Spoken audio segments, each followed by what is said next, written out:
Good morning, ladies and gentlemen. Welcome to an analog morning. Welcome to Analog Den Morning. How is everyone doing today? Yes, we're here over on Utizzle.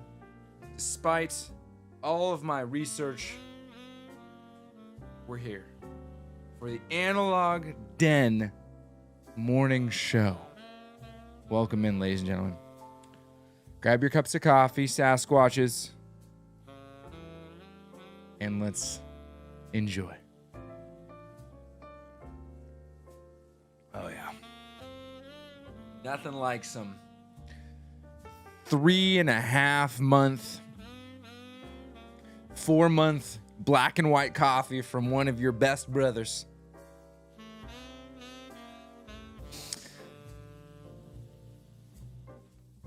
Glad to catch live again. Missed a lot of streams lately. It's all good. Bass, you're in it, baby. You're in it, Bass Corthus. For those of you who are new here or don't know what's going on, I have committed myself to making this YouTube channel grow. And so I will not be streaming on Twitch for a while. My goal is to get to 100,000 subscribers as fast as possible, and that means I am locked and loaded here on YouTube until we hit that. So there you go. Here it is, back up and running. So welcome in. The statement still stands. If you become a Sasquatch, I will give you an entry story. And if you want to know what that is, go ahead and become a Sasquatch today. Much prefer YouTube streams? Well, here we are. Here we are. I want to chat about the physical stuff with you guys. But before that, to kick off the physical, I need to let you guys know. So I had two of my boys come out here. That is Ben Farmer Creative, as well as Ethan, or also known as Ace of Spades. And we went to a store called Book Off. Are you guys familiar with the store named Book Off? BOOKOFF?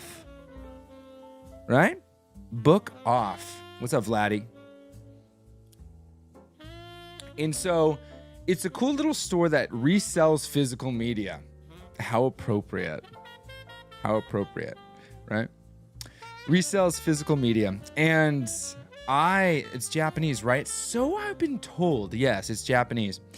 And while we were there, I got myself a little book. I got myself a few things, but one thing in particular was this book.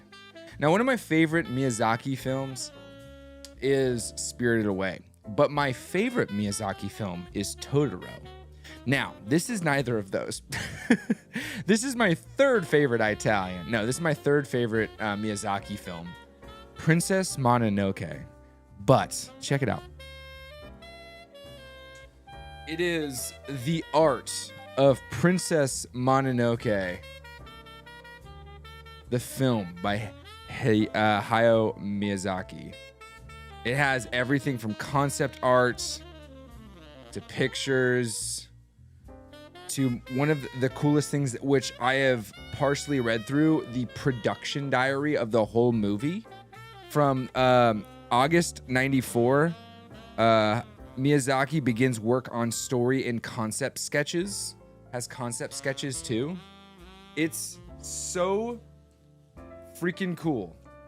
And so, for those of you who don't know, this very good movie. Not a children's film, despite the fact that Miyazaki is synonymous with children's films. Like Totoro and Kiki's Delivery Service, Ponyo, stuff like that. This one I wouldn't say is one of those.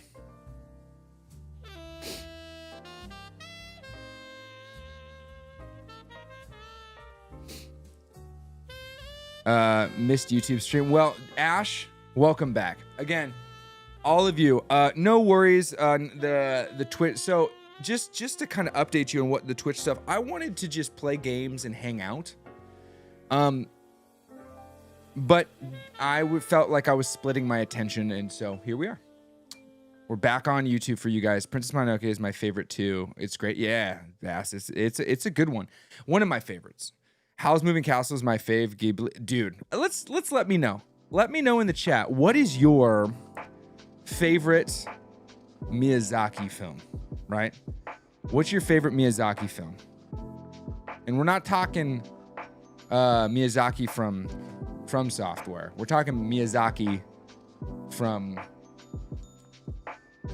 Studio Ghibli. Hit me with it, ladies and gentlemen, while I sip on my collagen coffee to kick off this very heavy lifting week today. Kiki, okay, from Mr. Much Bro.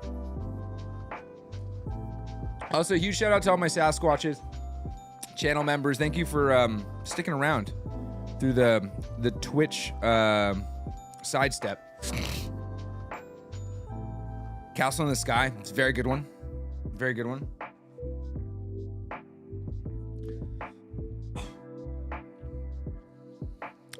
How's for me? Spirited Away for my wife. I love Spirited Away, man. My Friend Totoro. Totoro's great. I'm still trying to find the Totoro Steelbook. That's one I'm looking for. It's not easy to find. In 2026, we go on side quests nowadays. We have to sometimes to figure out where we want to land. Side quests are good, I believe. I believe that they are good. Couple questions, couple asks. Porco Rosso. Porco Rosso is good. How about Arietti? Can we just put a little bit of Arietti on the stack? Ugh, gross. Magic term. Ugh. The stack. One of the worst things to be introduced to card game in all of history. The stack. Silly. Welcome back. Thank you. Thank you. So, let's get physical. Let's get physical, ladies and gentlemen. Let's get physical as I scratch all of my mosquito bites. What is going on right now with everything in the industry? What are we doing here? How are we to ingest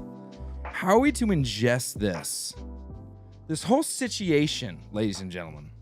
The Grogu short a few years ago made me want a full feature-length video. Wish the upcoming Zelda movie was Ghibli. Dude, wasn't that cool? I like to be dined before getting physical. It's 2026. We move fast, baby. Hardest Ghibli to watch is Grave of the Fireflies. Yeah, we don't talk about Grave of the Fireflies, dude. We don't talk about Grave of the Fireflies. Oh, gosh. I mean, I think it's one of those movies where everyone should know what they're getting themselves into. So you should know what you're getting yourself into, but also, like, watch it. Grave of the Fireflies is a very, very heart-wrenching... It's a really, really intense movie telling a story that is really, really, really tough to watch. It's not like gruesome or it's very emotional. And so, if you're a parent, I actually don't recommend watching it. Animation is just so beautiful. It is. It's weird. I love collecting physical media, vinyl comics and games, but I'm not totally against the all digital future. Digital future. They could make things more affordable, but I know they won't. Okay. Saw Grave of the Fireflies when I was 7. Pretty sure my parents were not aware of what it was, and it was the 90s. Yeah, I have not watched it since. Yeah, it's just that, I mean, I feel like if you're young, it's not going to be as crazy. It's just a more intense version of a Disney film. If you know what I mean. What does every Disney film from the, 60s start with? The parents dying. Welcome to Grave of the Fireflies. It's just, it's fine. Anyway, let's get physical, ladies and gentlemen. I want to talk about the all-digital future, or at least what every single YouTuber has been screaming at the top of their lungs. And I want to talk about it from a practical perspective and a realistic perspective. What are we looking at? What's actually been discussed? And how are we as individuals who enjoy playing video games and getting through it to navigate? How are we doing this? And more importantly, are these companies correct in their assumptions about how the greater gaming landscape doesn't actually quite care too much of whether or not digital or physical is the offering? Let's talk about it. And let's community thought not thought, think tank it so that I can make a video about it of all of our thoughts together. Maybe some of you make it into the video and post it tomorrow. All digital PC YouTubers have been the loudest, funny enough. It is really interesting to see who is deciding to attach themselves to a all digital, boycott versus, what their use case is. Anyway, about physical media, in my opinion, for me, it was not only, okay, let's try this. It was not only of owning what I'm investing money in, but also more and more being able to leave a sort of legacy to my kid. So I hear this a lot. Yeah, I hear this a lot. The whole, I want to share this with my children. I want to leave something for my kid. Don't. I know. Crazy. Don't. Really. One of my neighbors is dealing with his mother leaving stuff to him, and he's just giving it to me. Physical media, vinyl, CDs, tapes. Don't. Genuinely.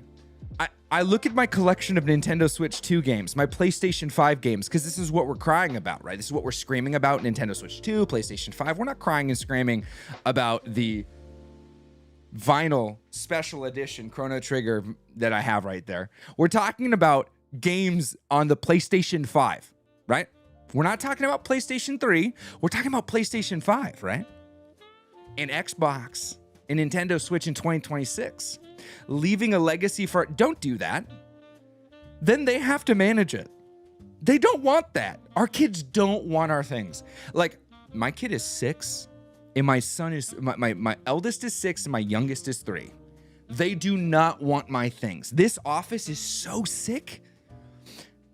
They don't want our things. 1. And 2, I equate this idea, this weird, I want to leave it for my kids, this weird thought thing that people get into as this.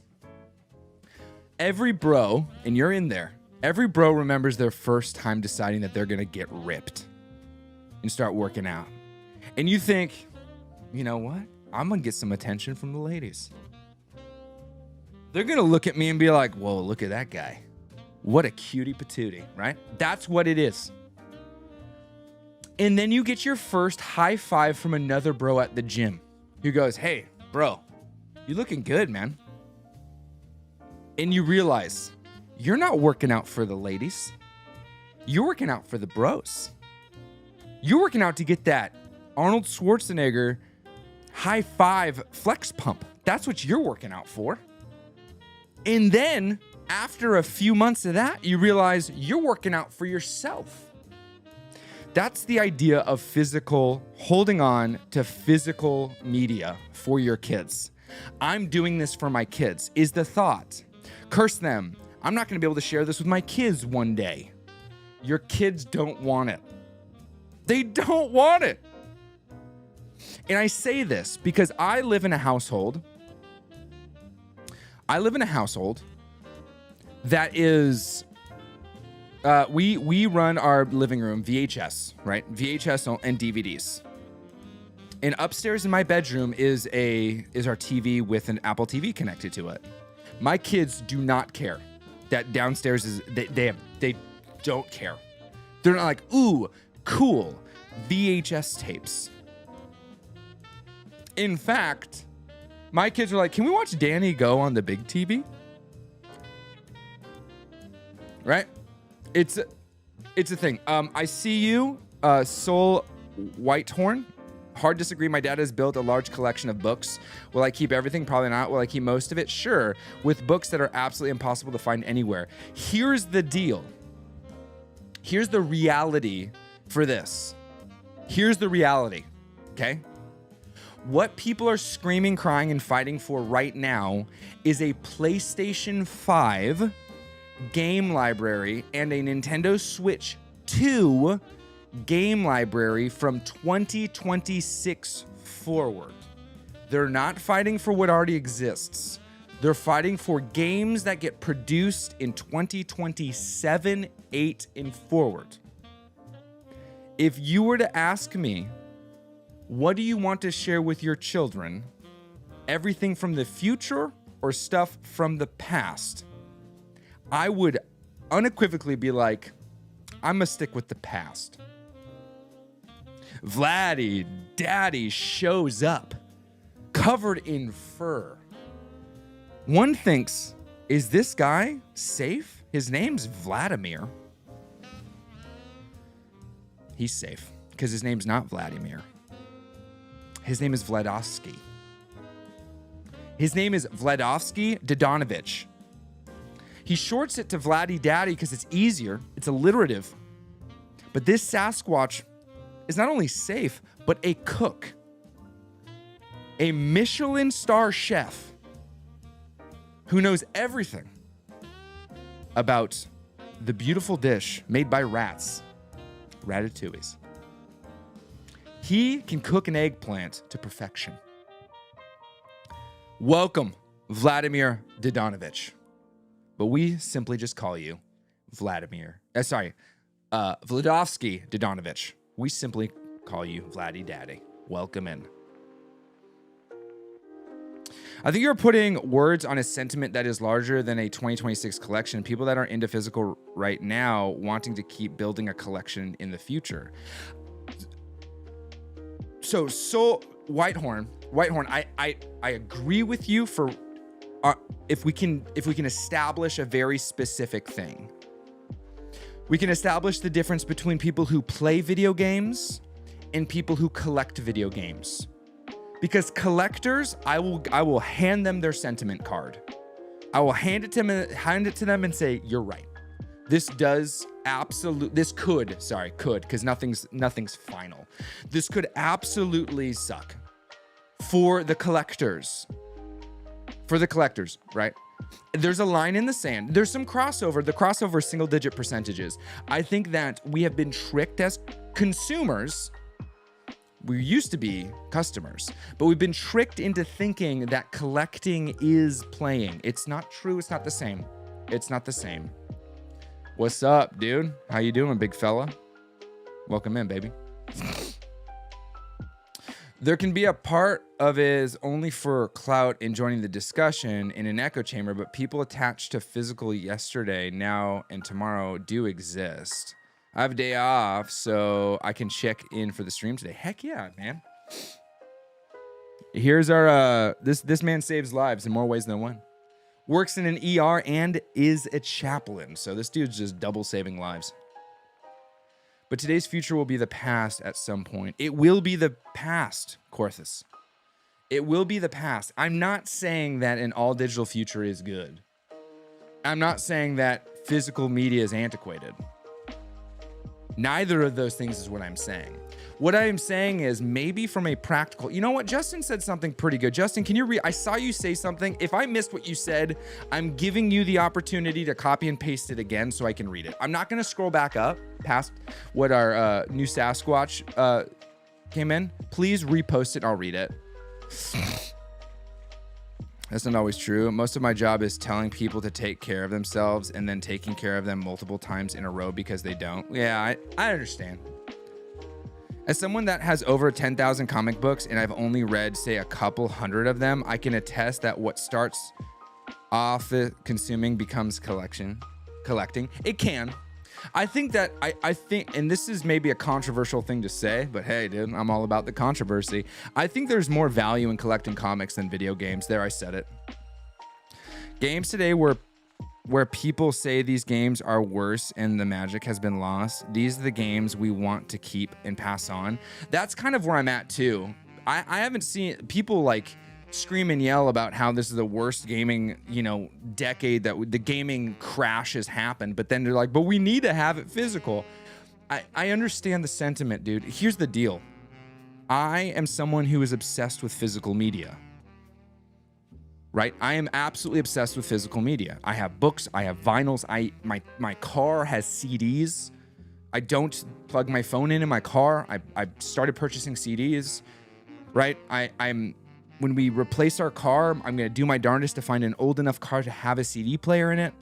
Like, I am obsessed with physical media. I purchase game key cards. I enjoy physical media. I enjoy it. I think that the conversation around the all digital future seems very, very off base, because the arguments that people are using are tied to emotion and they're not tied to logic. And this is the thing for me as someone who is,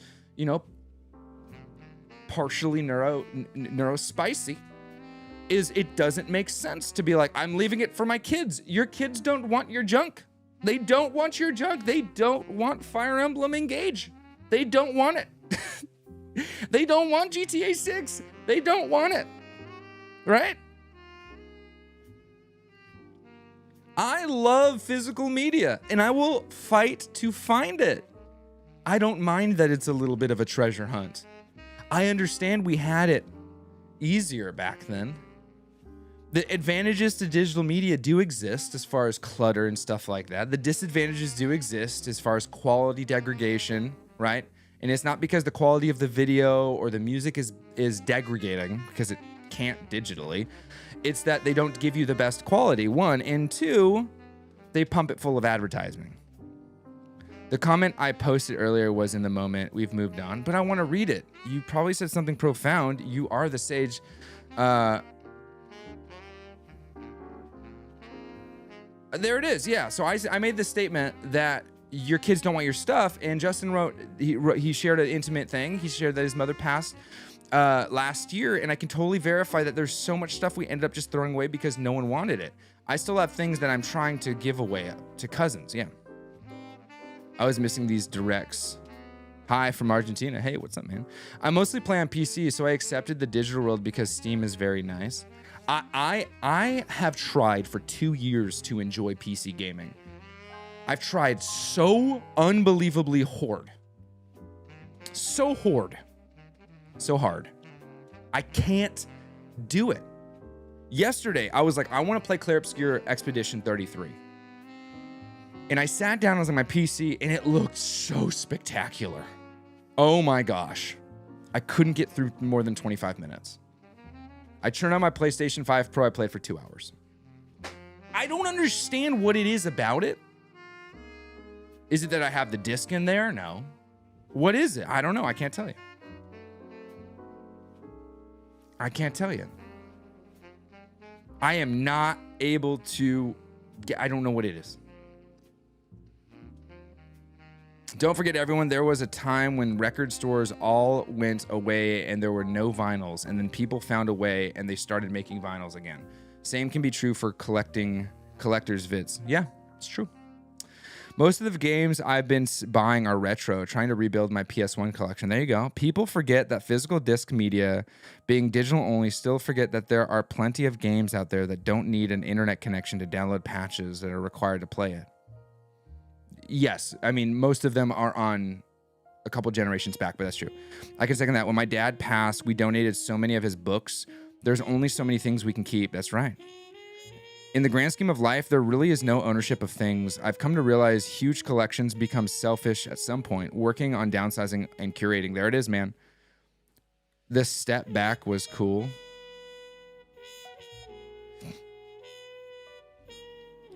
My kids show me that my collection is cool and maybe one day play my Xbox 360 games, but once he got a cell phone and access to social media, if it's not Roblox or TikTok, my son could care less.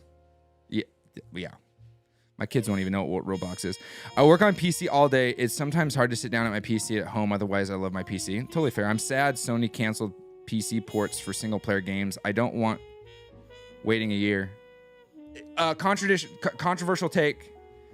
I think that consoles should have exclusives. I think that Gears of War E-Day should be a Xbox exclusive, not PC port. I think that Overwatch should have stayed on PC. I think that God of War should have never gone to PC. I think that I genuinely believe this. Because when you stay in your lane, you're able to maintain some sort of plantain. I don't know. I think that Console exclusives should exist forever. PC should not get console games, and consoles should not get PC games.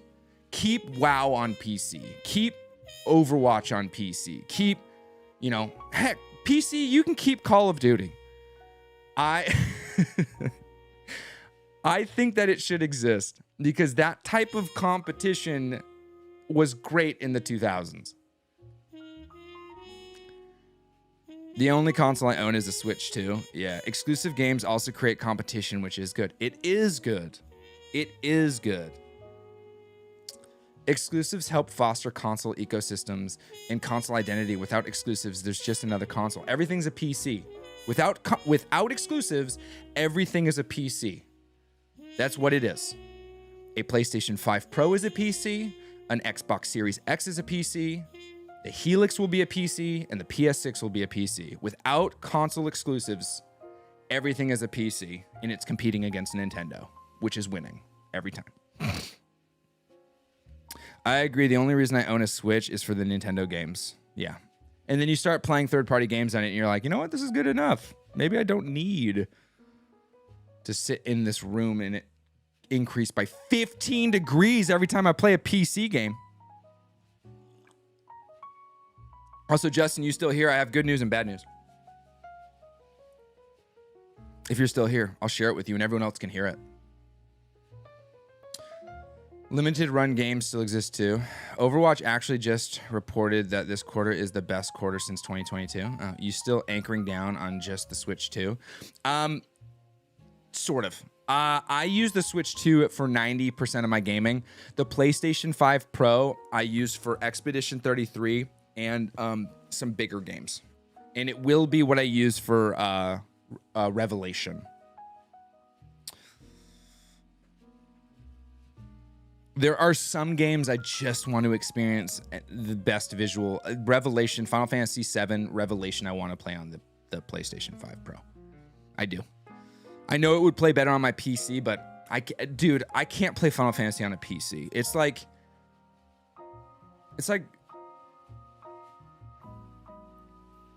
It's like eating McDonald's in the In-N-Out parking lot. You know what I mean? It just doesn't feel right. That's how I am with my gaming setup too. PS5 has its place. I love the PS5. Genuinely. I like the PS5. I think the PS5 is the greatest console. So Nintendo Switch 2 is number one. I think PlayStation 5 Pro is the greatest console out there. Full stop. For me, it's easier to chill on the PS5 and Switch compared to chilling on the PC. I can't chill on the PC, yeah. It just doesn't feel right. Especially Final Fantasy VII. Dude, that game goes with PlayStation like honey goes with peanut butter. That's right, baby. That's right. Do you still have the ROG Ally? No, that went back. I genuinely, I meant what I said. I returned it. I didn't sell it. I returned it. Yeah, I'm pumped for Resonance and Revelation. Resonance will be a Nintendo Switch 2 title I purchased for sure. Perfect for the Nintendo Switch 2. Okay, so Justin, good news. I booted into the BIOS. I got into everything I needed to switch all of the stuff around and found out that my RAM sticks, 5200, 5600. They're different. Thank you, pre-build. So they're at 48. I didn't change anything. Sadly, I need a PS5 or Xbox for GTA 6 and UFC 6. Very annoying when one or two games aren't on my platform. That is annoying for someone who doesn't have it. There are two things that you can think. I love that because I think that kind of competition should exist. One, I understand everyone. All right, see ya. So one, you can always not play them. Always. It's always something you can do. You can always choose to not play them. Right? You're not missing out. Straight up. Straight up.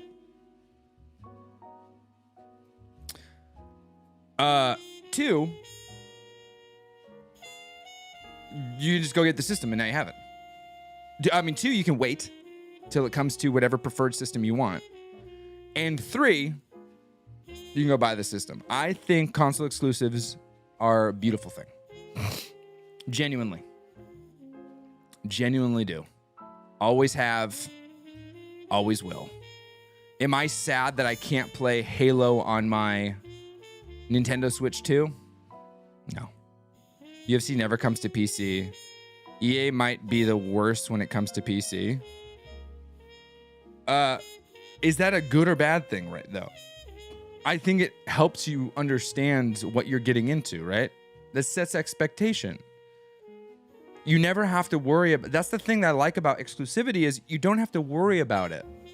Oh, this is going to be on this system, so I will purchase this system. It sets expectation.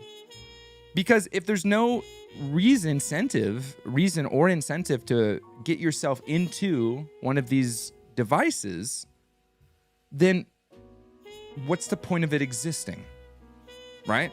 Aside from the fact that my PlayStation is also my media player for DVDs, HD DVDs or Ultra HD or whatever they call them, and Blu-rays, the PlayStation 5 really is not useful unless it has exclusives, right?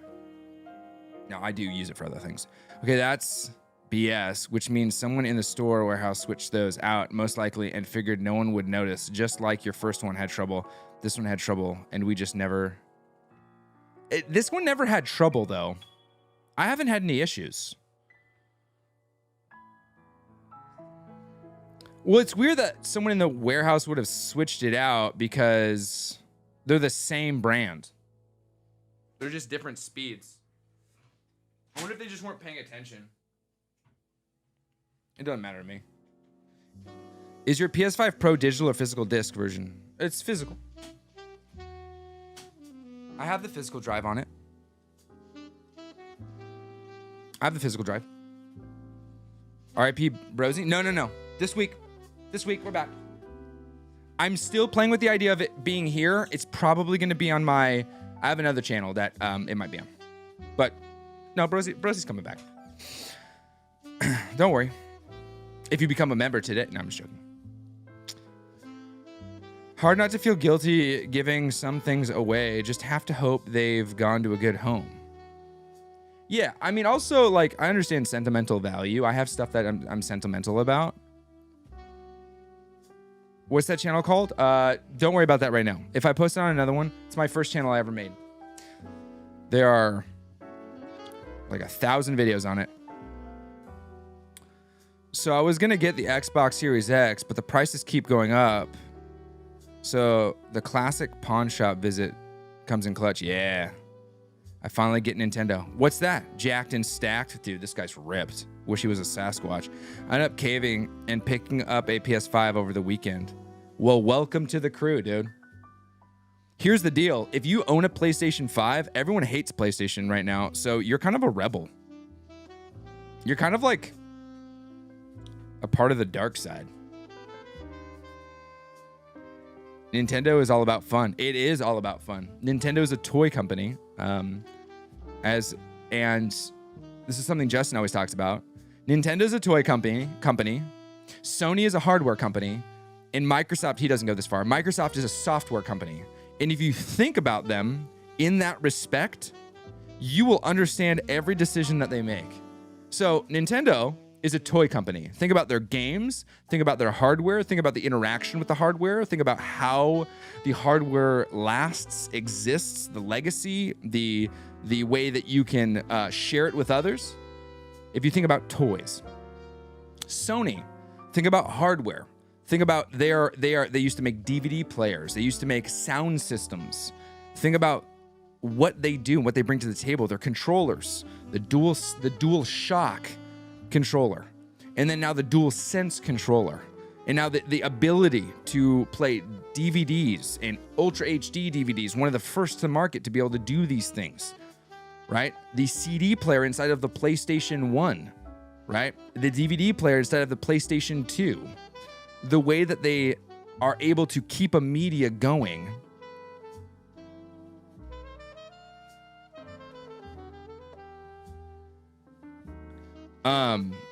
And stuff like that. That's 2. 3, Microsoft is a software company. They have Windows. right? They have Office. They push software. They were the first to push cloud gaming in a very, very big way.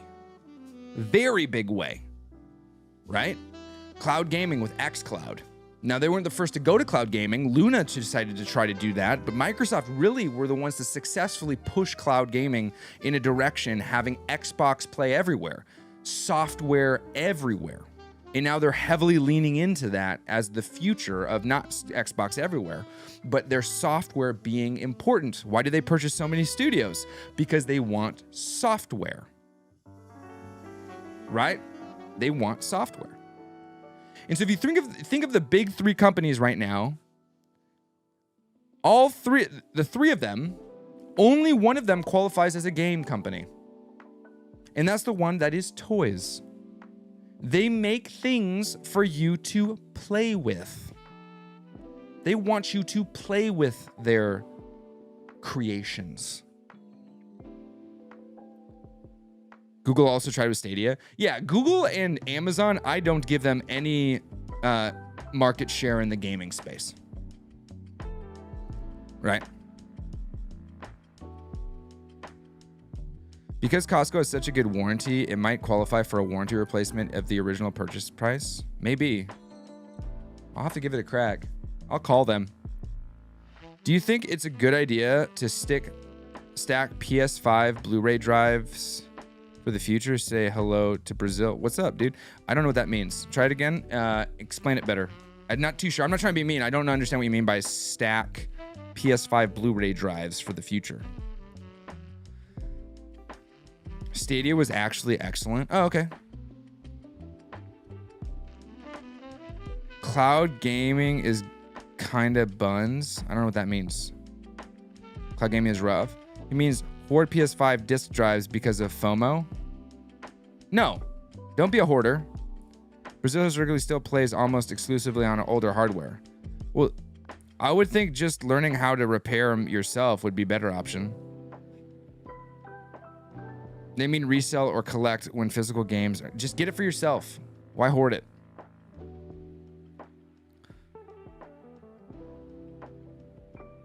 Just get it for yourself. Scalping, hoarding, reselling is not a business plan that I would rely on. Cloud gaming with GeForce Now is incredibly good, I must say. I'm not dogging on cloud gaming. I'm simply stating that if we were to look at the big three, red, green, and blue, and to classify them as what they are at their heart and their core, Nintendo is a toy company, Sony is a hardware company, and Microsoft is a software company. And so if you extrapolate what those three companies do and the decisions that are made behind closed doors, it's a lot easier to understand the way that they function. If every time Microsoft makes a decision, you go, well, as a software company, not as a gaming enterprise, as a software company, does that make sense? The answer almost unequivocally would always be yes.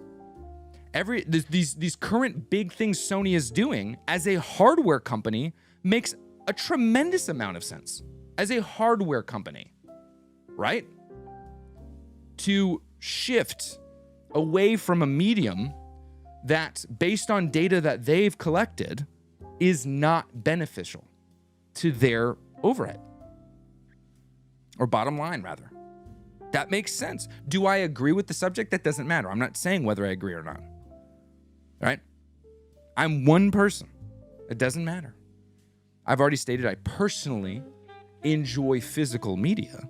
Am I crying about Sony's recent public statement about getting rid of, which I don't think is really going to happen, physical media? No, I don't care. Because in 2028, which is 18 months from now, for any of you who have kids, you realize that 18 months is a lifetime, right? 18 months from now, if they're like, we're never doing it again, only digital, and I decide, you know what? I don't want any more digital games. I think I'll be good, because I went through and I tallied up the hours for all of these at one point, And if I was to play I remember the end product. If I was to play 1 hour a day, every single day, nonstop, without fail, only an hour a day, it would take me 12 years to finish every game that's on this shelf. And I've added, that was before I had Nintendo Switch 2. 12 years. So I think I'll be all right. I think there'll be plenty of things for me to do. Oh, you don't think so? Elaborate on that, good sir. I have my thoughts on this as well. Good luck, Sony. Sony's going to be perfectly fine. This is the thing.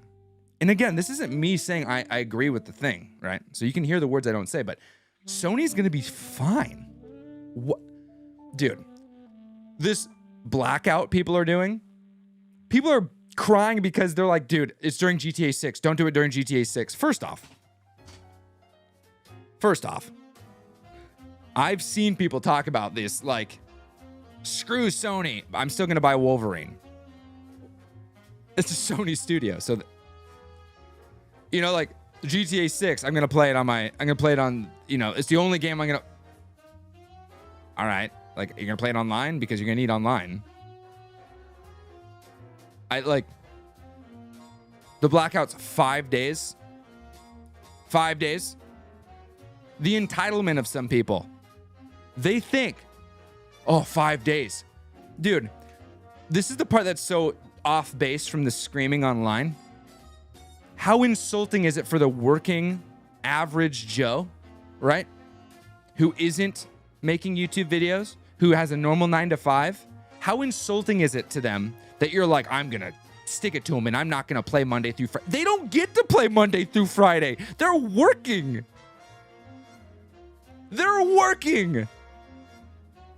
The people who are going to boycott Sony, the blackout, they don't have jobs, dude.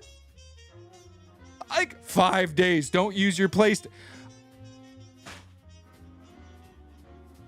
Are you kidding me, dude? Come on. You're like, yeah, we'll stick it to them. We're not going to play our PlayStations for 5 days. How insulting to people who are like, wait, I'm supposed to? Dude.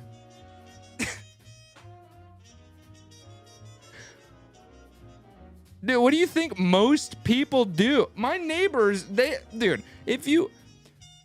my kids start school in 2 weeks. Monday, right? Monday, I work. Monday night, I'm, family night. Tuesday, dance. School, then dance. School, dance, Bible study. Wednesday, school, dance.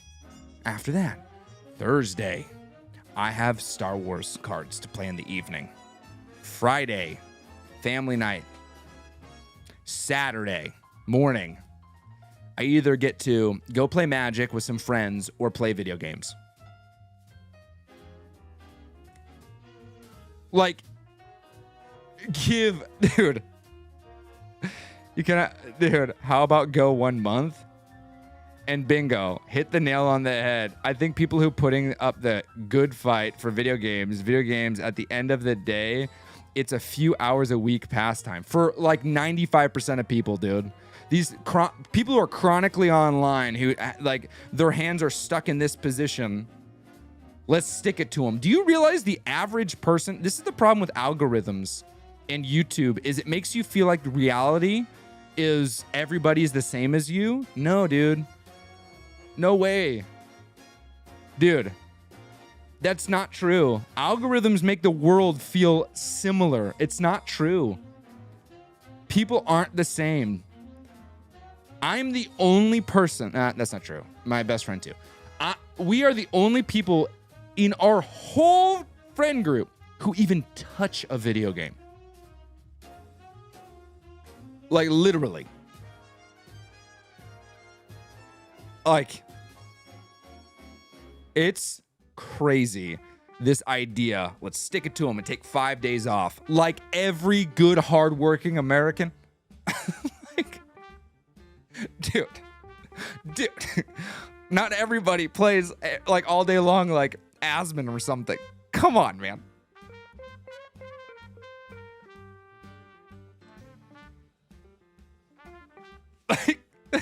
Come on, dude. This is crazy. So I say that because 1, 5-day blackout, not going to do anything. 2, and this is the reality. Whether you like it or not, there's nothing anyone can do that will actually, like, genuinely, that will actually hurt the bottom line. The best thing that can happen is that Sony, specifically for the specific media, they go, you know what? Maybe we keep it. It's not a good business decision. It'd be a good, friendly decision.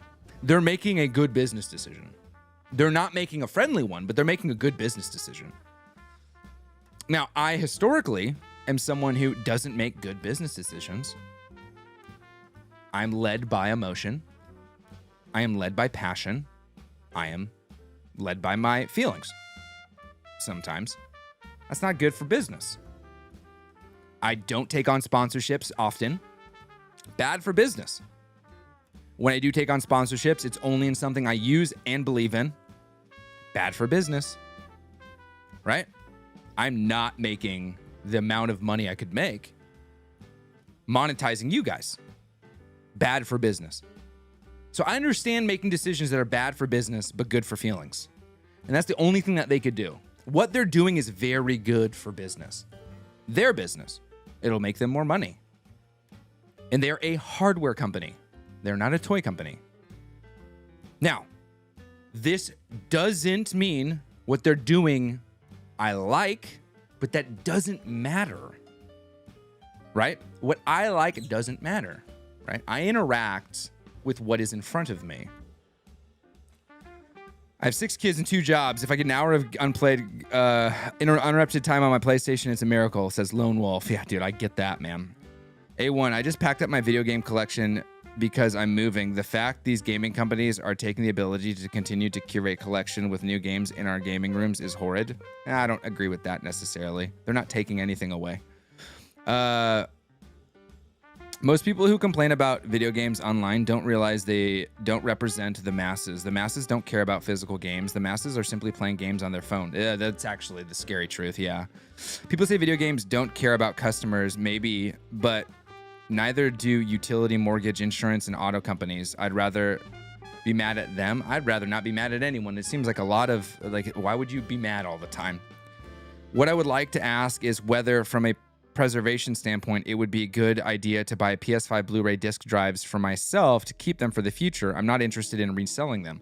Only if the things you keep are things that you would like to enjoy. I wouldn't purchase, the Barbie movie on Blu-ray because I want to keep it for the future. I have no interest in that. But maybe I'd purchase Oppenheimer. Nothing's over.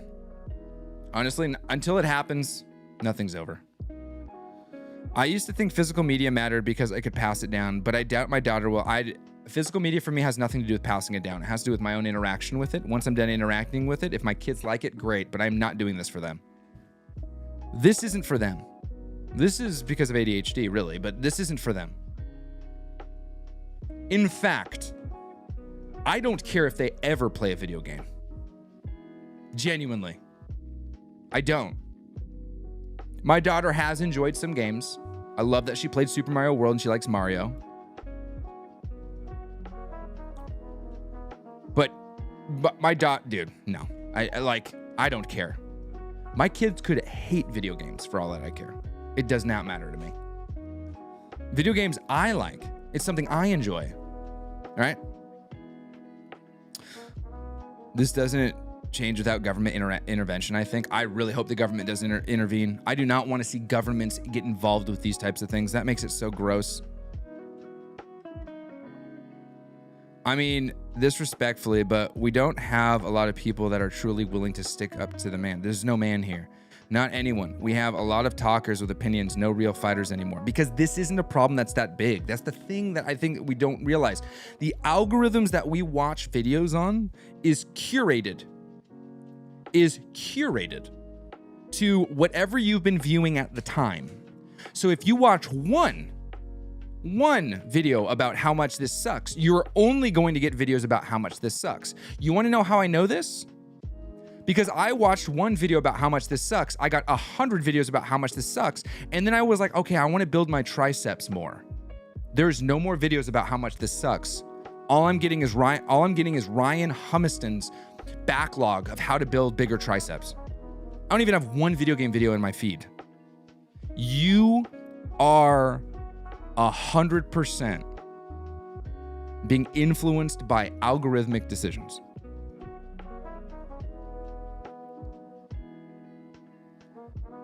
I don't like when governments get involved in businesses. Love to see your growth, brother. Oh, thanks, dude. Yeah, we don't want the government involved. Let the market decide. Yeah, dude. Let it decide. The problem is big to us. It doesn't matter if the problem isn't big to Timmy down the street who plays. They're destroying an enthusiast audience personal choices. Echo chambers are crazy. They are. I don't want to diminish the fact that some people are upset about this. They are. I want to completely squash the idea that most are upset about this. They're not. Most don't care. In fact, I would go further and say most don't even know, so much so that allegedly they're placing stickers on boxes telling them. You realize how much discourse is on the internet? They have to put stickers on boxes because people still don't know. That's how oblivious some people are. Because some people just want to play golf with the boys, crack open a Michelob Ultra, get a little bit salty on the golf course, and then come home and play FIFA with the bros. That's like most dudes. That sounds horrible for me. I do not want to do any of that. I'd rather sit in this, and play Expedition 33 and enjoy a story. I don't really care about, swinging drivers. But let's just be honest, right? How about government involvement for overall better digital personal experience? So I'm asking you, what's yours? Golf is just for dudes who hate their family. No, it's not. Golf is an incredible sport. I love watching it. I have no interest in playing it. Most aren't upset enough, in my opinion, because this affects people so A1, you've been here for a while. I like when you're here. One of my biggest pet peeves is when someone goes, "You're not mad enough." That is an ideology that is the antithesis of my being. Telling someone they're not mad enough. Pay more for their games as a result of Sony's choice as well. We don't know that, A1. We don't know that. We don't know if they're going to raise their prices. We don't know that. That is fake. We do not know that. We speak only what we know, ladies and gentlemen. The way I see it, life is a stewardship from God through Jesus Christ. We already own nothing. We're just managing what the Lord gave us. Amen, brother. I love that. So I love every word of that. Golf is a great thing. What else can I fall asleep to on Sunday afternoon? See? There it is. I used to watch golf with a buddy of mine I went to seminary with. He taught me everything I needed to know about golf. On another positive note, my wife and I just bought our dream home on Whidbey Island. We got water and mountain views plus 40 acres of public forest in our backyard. Dude, that's my dream. My wife and I want to retire in Whidbey. That's incredible, dude. For those of you who don't know what Whidbey Island is, I can't even explain it. It's a dream. You do have to ferry in, but... Right? There's no bridges into Whidbey. You have to ferry in. Sasquatch Life right there. Oh, yeah. Right? I'm not mistaken on that. There's no bridges to Whidbey. All those islands, you have to ferry in, right? Do you guys have right?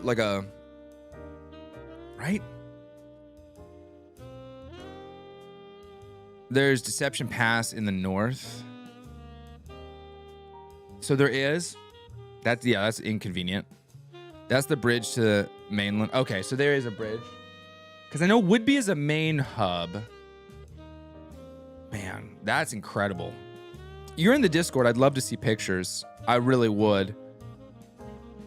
Whidbey's gorgeous, man. There's a really rad B&B there. Incredible B&B with a remarkable chef. My dad officiated a wedding there. With the affordability crisis, this will be a net negative. Monopolies always cause lack of competition in prices. The average Joe just will find other pastimes, which means less customers for IPs, so then they'll have to lower their prices. I'll post it. That'd be incredible. Thanks, dude. Right now, the PlayStation Store has to compete with Amazon, Target, Walmart, Best Buy, and local game shops. When Amazon puts a new game on physical sale, $49, PlayStation Store is pressured to match and compete, but they don't. They don't. The reason why I know this is because I check every single time. They don't compete.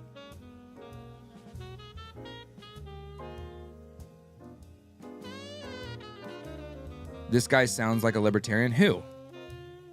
What? Who's talking politics? What you saying, baby? Libertarian?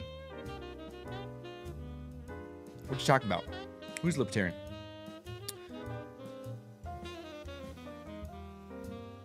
I will say the only reason I'm okay with all digital on PC because of Steam sales and you get other storefronts options.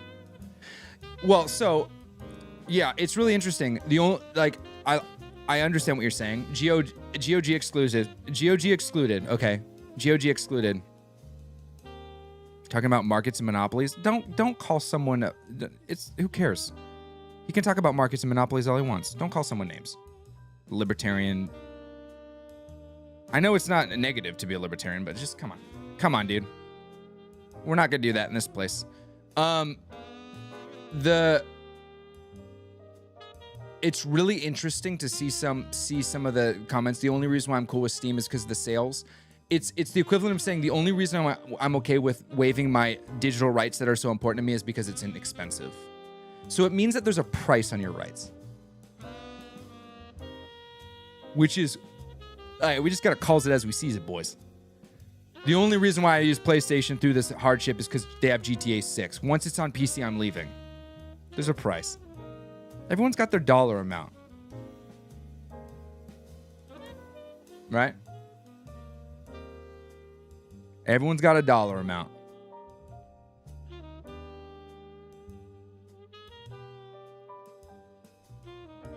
Shout out to your video on game keycards, JD. Nintendo thread the needle between digital and physical, and I think it's great compromise. I love the idea of everything on a physical cart, but I understand that's not a reality. I'm not gonna, I also don't understand everything. This feels the same as everyone getting mad that you can't buy a lot of items in a store anymore, but they're the same people who buy everything off Amazon and online. Now, all I'm saying is the Steam Machine on your radar? Yeah, it's always on my radar because I'm a human who struggles with ADHD and also is a recovering FOMO addict. And so it is always on my radar. And refreshing the Steam store is always on my radar. Like, if I'm being 100% honest with you, yes. And seeing if the Lenovo Legion Go 2 ever is going to go on sale for a reasonable price. And contemplating every single moment of the weekend whether or not I should upgrade my PC to a 5080 because they had a sale at Costco. Like, it's always on my radar. Always. I'm a human who is heavily influenced by marketing and is trying my darndest to navigate it with a healthy mindset and good financial decision making. Always. Yes. So the Steam Machine is 100% on my radar.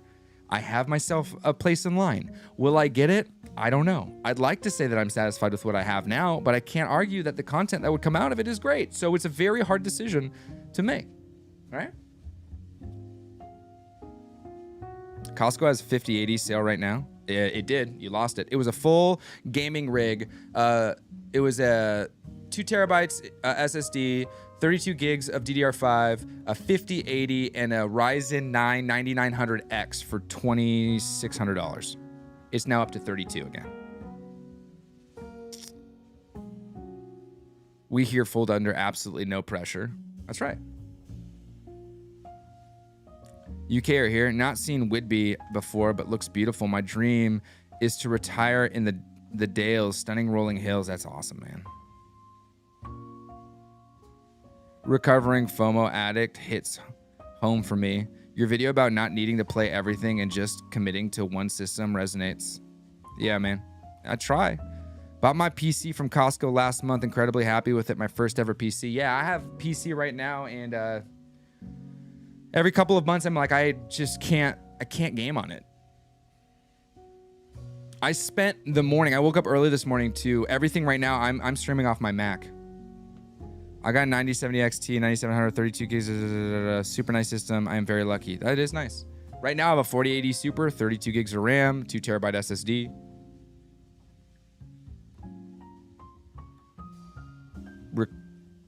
So like, yeah, is the Steam machine on my radar? Absolutely. Would I prefer to have a Steam machine hooked up to play games? Maybe. But I don't. So I don't. Real talk, how's Tokon? Is it genuinely great or just another fighter? I love SF6, but don't want to divulge into another fighter unless it's epic. I like it. What's wrong with your PC? I think PC gaming is lifeless. Your PC is good until the 6080 series. It is. But I am a recovering FOMO addict who is heavily influenced by marketing and have ADHD. And so it is tough for me to see a deal and be like, well, should I? It is the curse. Also, the Tokon PC port is sad. Yeah, so people say PC gaming is lifeless. That's the essential. The best gaming choice I made this year was selling my PS5 and getting the Switch 2. I've just been playing Nintendo exclusive and it's been a nice mental reset. Oh, for sure. Could you expand on your lifeless? I think I know what you mean. Yeah, I think that the greatest PC to come to market is the Steam Deck because it plays like a console. Because the gaming for me has always been something that was compartmentalized to a specific piece of hardware that delivered a specific experience. I never was a tinkerer. I didn't want Swiss Army knives. I like single-use items that do very, very good jobs, and I like to push those single-use items to do other things, right? For instance, I don't have an avocado tool in my kitchen. If you've ever seen one, it's a knife on one side, a scraper on another side, and a way to take the pit out. It's a tool made to take avocado. I have a knife. I use that knife, and that's all I use. I like using one thing to do the job it's supposed to do, and then pushing the boundaries of what that one thing can do. Some would say that's PC gaming. PC is supposed to do, work, and then you can now push it to game. Gaming will always be something that is compartmentalized. Always. And it's impossible for me to see it elsewhere. I'm hardwired to see that controller and think this is gaming, and to see a keyboard and think this is work. It is just impossible for me. I couldn't get into WoW because I had to use a keyboard and mouse. I couldn't get into Final Fantasy 14 on a PC because it had to use, I could use a controller, but it was keyboard and mouse. The most Final Fantasy 14 I played was on my PlayStation 5 Pro, because the PlayStation 5, when I look at it, I think it's gaming time.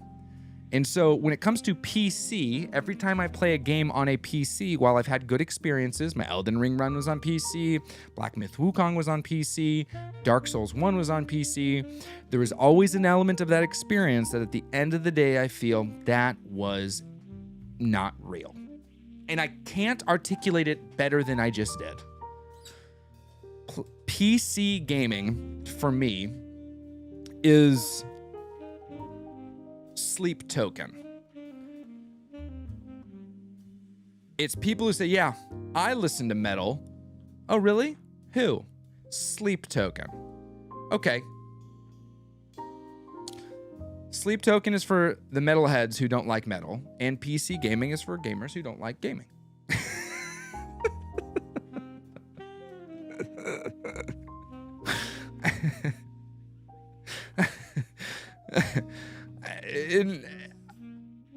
I don't mean that, but it sounded funny to me.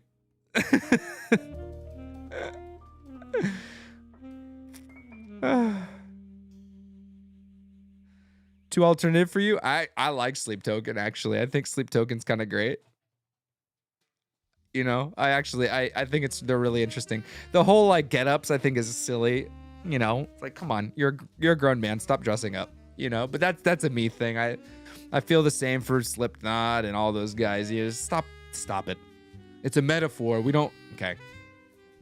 Yeah. Take off the wig, Sia. You know what I mean? Just be an artist. Nickelback is top tier. Not mad about it. I am highly offended. You're uncultured. And that's the thing. All right.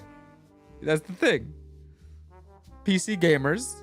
You have to like it. Okay. I think that I would enjoy PC more if it was just like a Steam machine, honestly. And they're like, well, just why don't you put Steam Big Picture Mode on your big giant PC? Because then it just feels like I'm taking a Lamborghini and driving it to the grocery store every day. It's just, come on.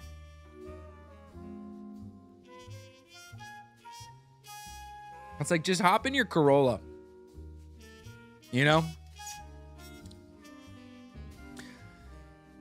I think for me, PC gaming is the idea of letting perfection get in the way of good enough. And console gaming is far past good enough. So there's nothing wrong with PC gaming. But for me, this Steam machine is a PC with Steam OS. Yeah. I know that. Steam OS is the greatest thing that happened to PC gaming. It doesn't have anti-cheat though, which is funny because people are like, I like Steam. I want the Steam machine because I don't have to pay for online service. What online games are you gonna play, dude? Come on. You can't have anti-cheat.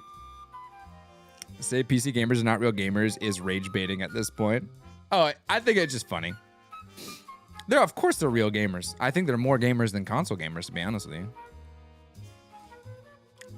No, but like, if you ask me what is it about PC gaming you don't like, it's because I like PC because of the freedom.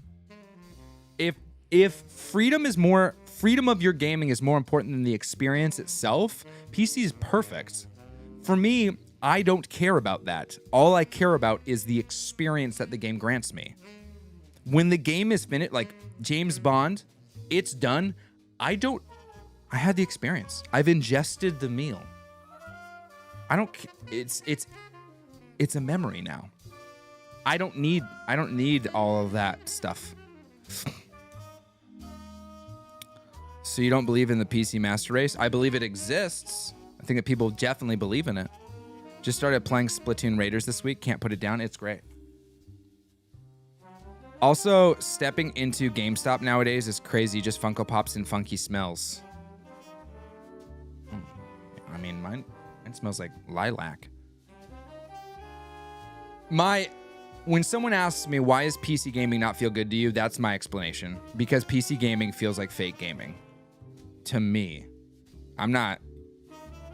Consoles are dedicated to gaming machines. PCs are for enthusiasts. Consoles are toasters for toasting bread. PC is a $3,000 griddle. It requires a bit more effort to cook right every time. That's a good visual, I think. PC is for homesteading chads. Consoles for patriots that are okay with flock cameras. I don't know what that means. You have to understand the ADHD brain and realize that PC is bad for them. Too many distractions. I think that's really a good way of bringing in maybe some of the mental. I think really what it comes down to is what you grew up on. Genuinely. Like, real talk, what you grew up on. Here's the real thing. PC versus, what did you grow up on? It's as simple as that. Do you have a top 5 recommendation for Switch to Nintendo games that would great for playing with a 5 to 3-year-old? Doesn't have to be co-op. My kids love watching me play Mario Galaxy. Yes. Later. Okay, see you soon, Gray. Anyone who has a desk job isn't PC gaming. Maybe.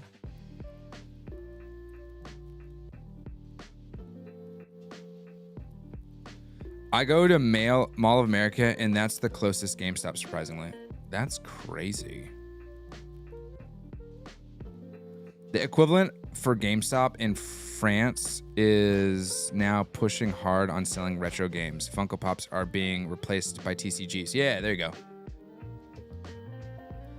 But paying for online is actually wild. Why? I grew up on consoles. but still prefer PC. When did you switch? I grew up on both classic desktop and dad's office playing, yeah, but vastly prefer console as an adult. There you go. I think as people become family men, that's when they decide what is going to be the best use of their time. I stepped out to take a call. Did I miss a chance to hate on Sleep Token? I said that people who like PC gaming are like metalheads who like Sleep Token. Sleep Token is for metalheads who don't like metal, and PC gaming is for gamers who don't like gaming. That's what I said.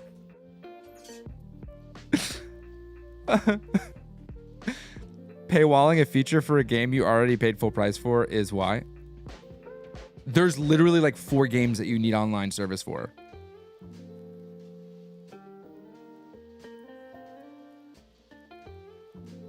What? There's like 4 games. I think there's far more problems with the 4 games that you need that service for than there are with the service itself. Like, on PS5 and Xbox, not Switch, there are 4 games that need the online service that people play online.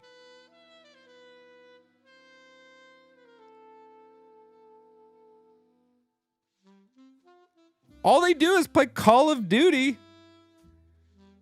like FIFA, NBA 2K, whatever. What other games are there that need the service? Fortnite doesn't, Apex doesn't, Warzone, not that one doesn't.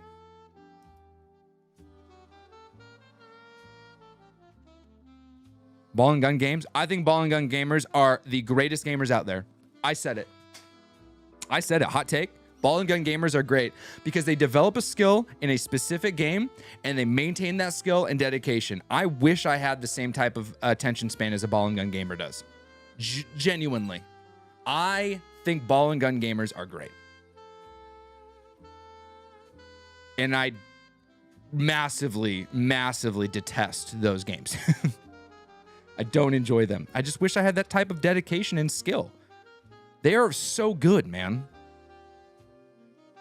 COD, GTA Online, and a few sports games. There's literally, don't free-to-play games have free online? Yes.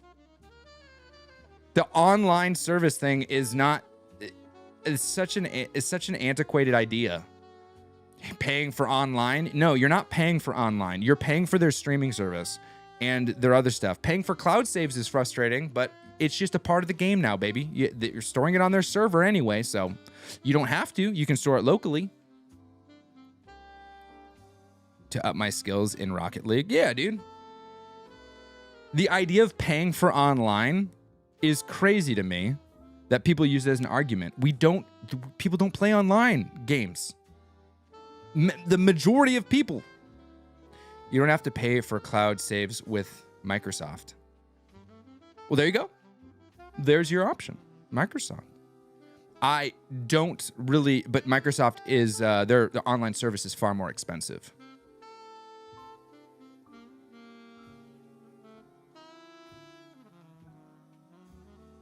You're not paying for online anymore. That is like a decade old. What you're paying for is the services that come with that. So if you want PlayStation Plus Premium or you want Game Pass, that's what you're paying for. Everything else is an add-on.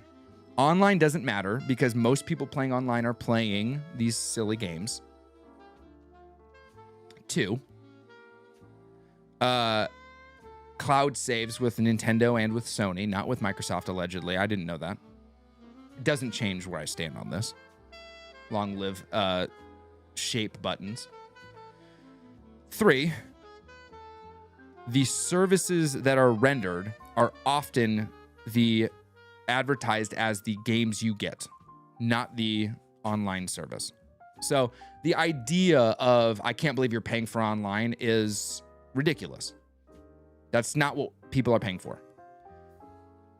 I can't believe you don't have a backlog of 4,000 games that are available to you at all times, right? Like that's what you're paying for. You're paying for their streaming service.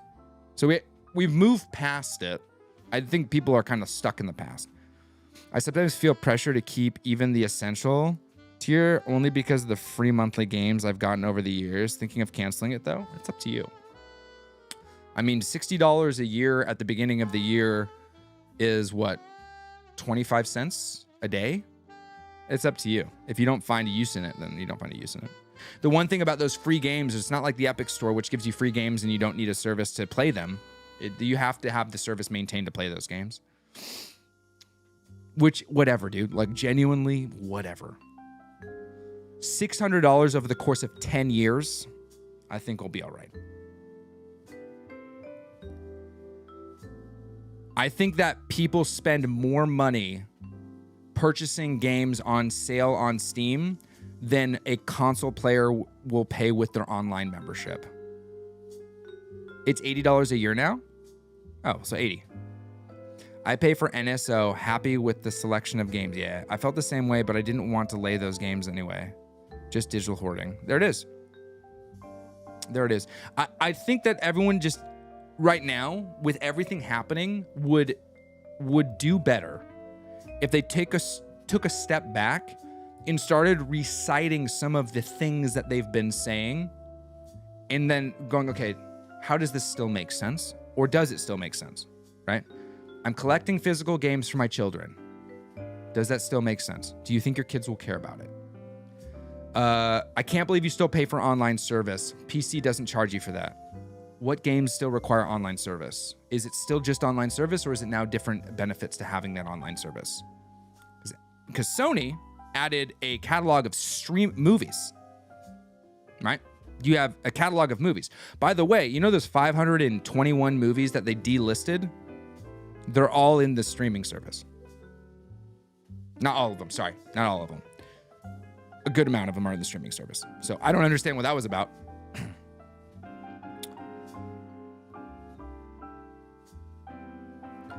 I realize I play games on PC that I would personally, I need a PS Plus subscription. Well, there you go.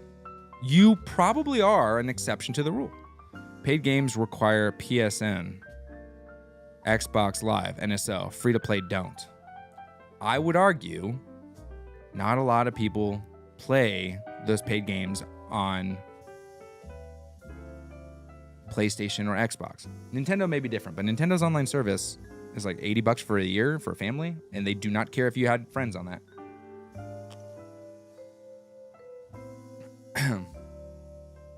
It's just take a step back and understand maybe where you stand on things, and potentially things might have changed. And that's kind of what it comes down to. I think it's okay for that. That's okay for that. But I do believe that this idea of like online games, such a... I mostly play AAA games.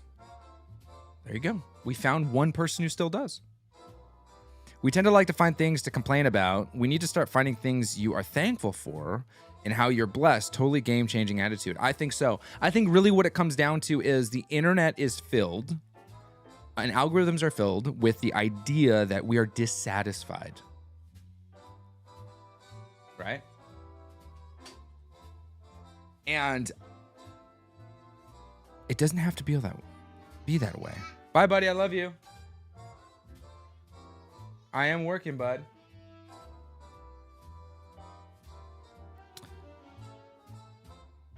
Ball and Gun Gamer here. 2,498 hours in FIFA. 22 on FIFA 23. 76 hours in Overwatch. Ask me anything. I love Ball and Gun Gamers, dude. Anyone who says Ball and Gun Gamers are a problem is the actual problem. So there you go. That's your thing. People who are like, Ball and Gun Gamers shouldn't be able to. You found the problem. They self-identify. It's kind of like, how do you know someone plays on a Steam Deck? They'll tell you. They'll tell you. Right? I love Ball and Gun Gamers.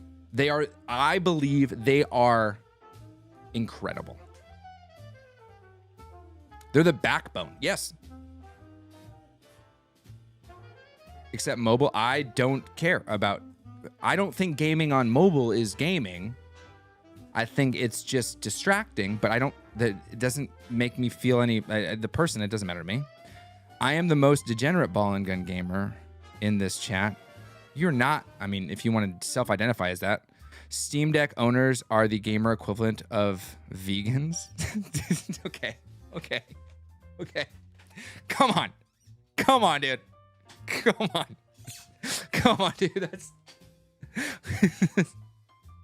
I built a whole brand on the Steam Deck, dude. Let me tell you, I was taking notes. It's like, how do vegans do it?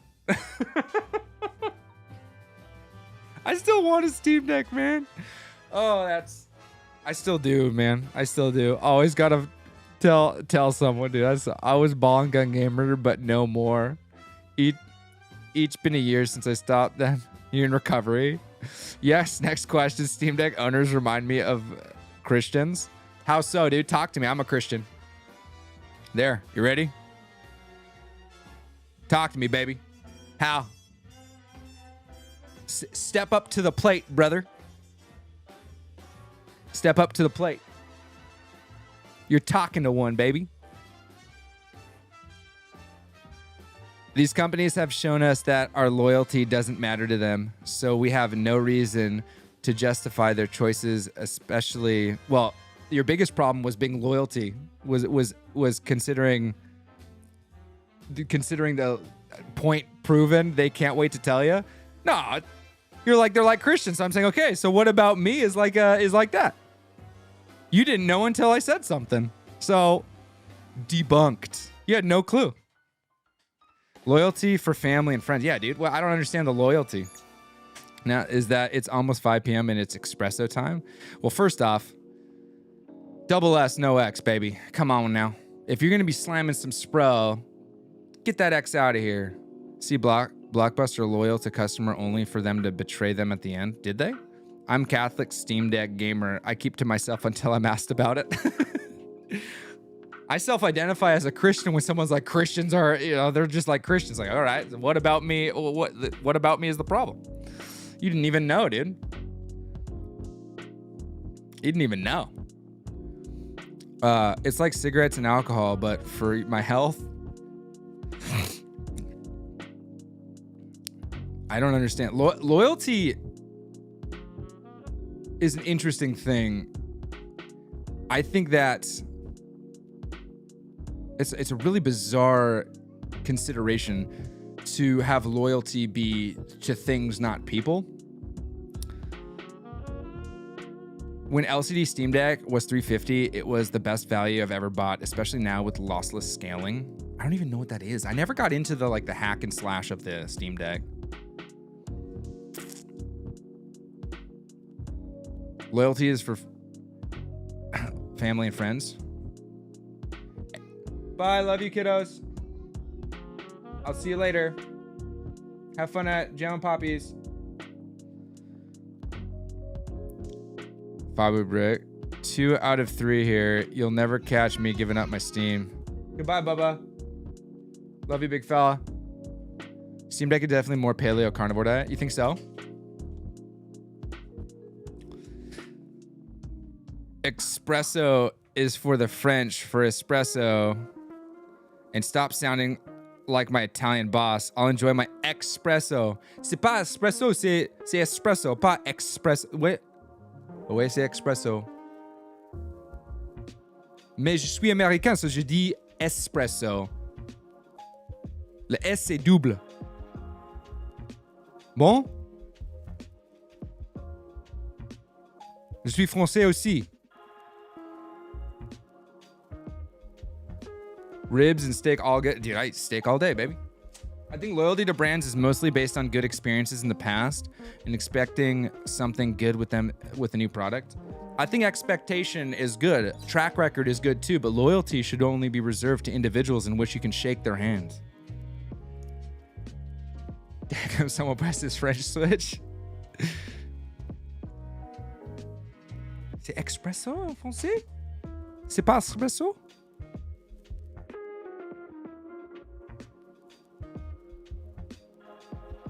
I recently found nice JRPG on 3DS. It's called Radiant History. Nice. People really have brand logos tatted on them. Yeah. I mean, I'd get a Mario tattoo, but I wouldn't get a Nintendo tattoo.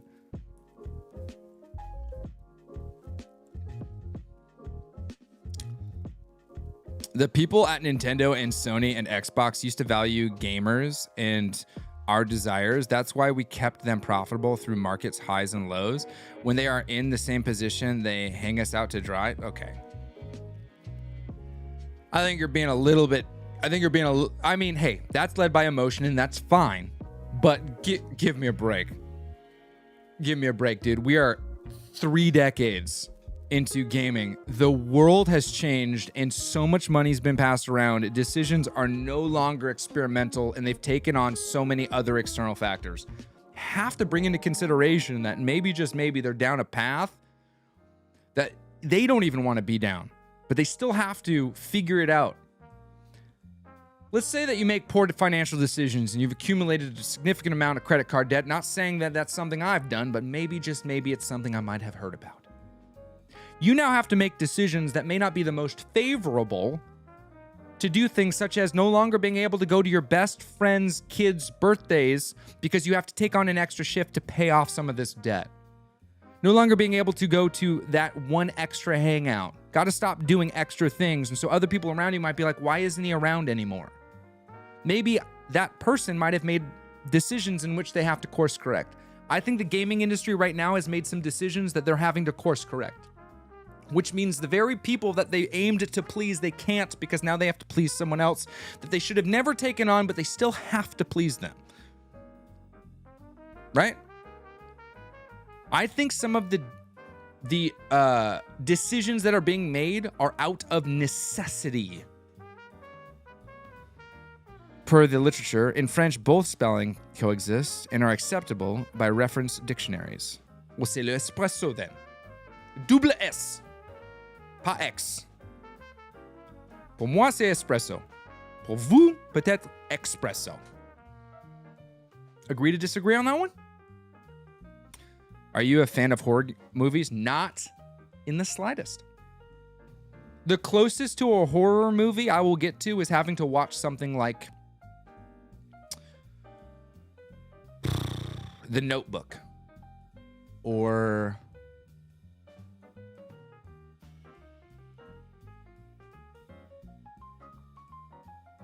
Beauty and the Beast. In common French usage, espresso is by far the most prevalent, particularly in commerce and menus in Parisian cafes. Purists, coffee professionals often prefer espresso. Well, there you go, baby. They've gone down those paths chasing trends to appease shareholders, asking why Fortnite is doing what the calling necessary is, and then claiming it's necessary now is reductionism. Maybe you're just upset about it. I'm just trying to reason through the current climate without looking at the sky and feeling like it's falling down. Is there anything wrong with trying to understand decisions that I would find to be less favorable? I wake up happy and I strive to maintain that. Beauty and the Beast is goated, sir. All right, little lady. Tucker and Dale Evil. Okay, that's not a horror movie.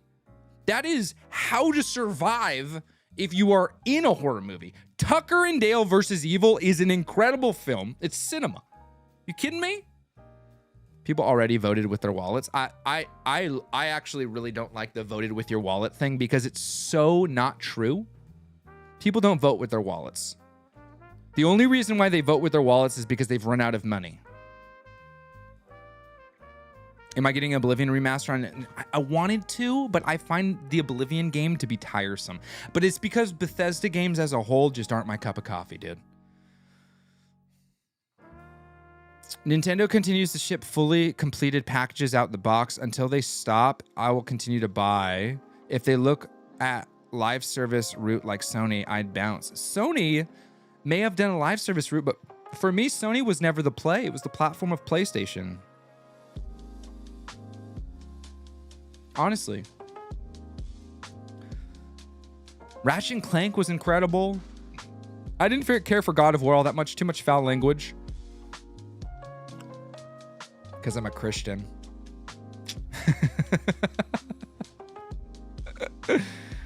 No way will Oblivion run well on the Switch too. We'll have to wait and see. I never seen Forrest Gump though. That's okay. It's an all right movie. I think it's a little overrated. It's a good movie, I think, but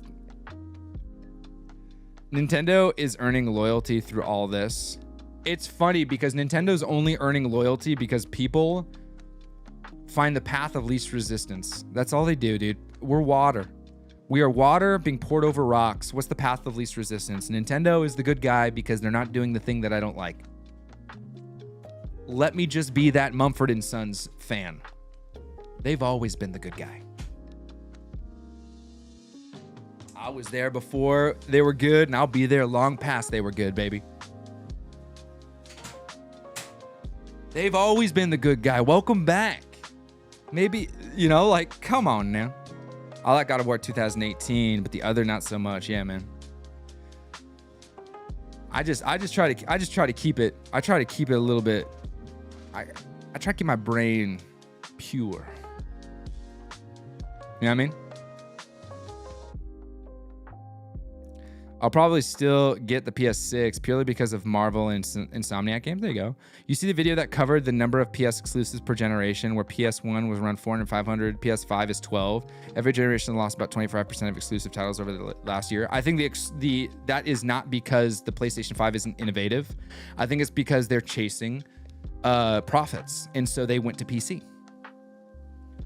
They're just chasing profits. But also the greater gaming landscape has kind of lost the ability to make games the way that they used to, AAA wise, and so we're not seeing it. The only reason why Xbox has as many exclusives as they have, so they say, is because they purchased the studios to have those exclusives. They moved the goalposts. That's like me being a coach of... That's like me being a baseball coach, and then all of a sudden I become a Dodgers coach, and I say I have World Series under my belt. I just became the coach. I didn't earn it. I just showed up. I become and I use Dodgers because they're doing good. Well, not right now. They're actually kind of sucking right now. Not as much as these guys. These guys doing real bad.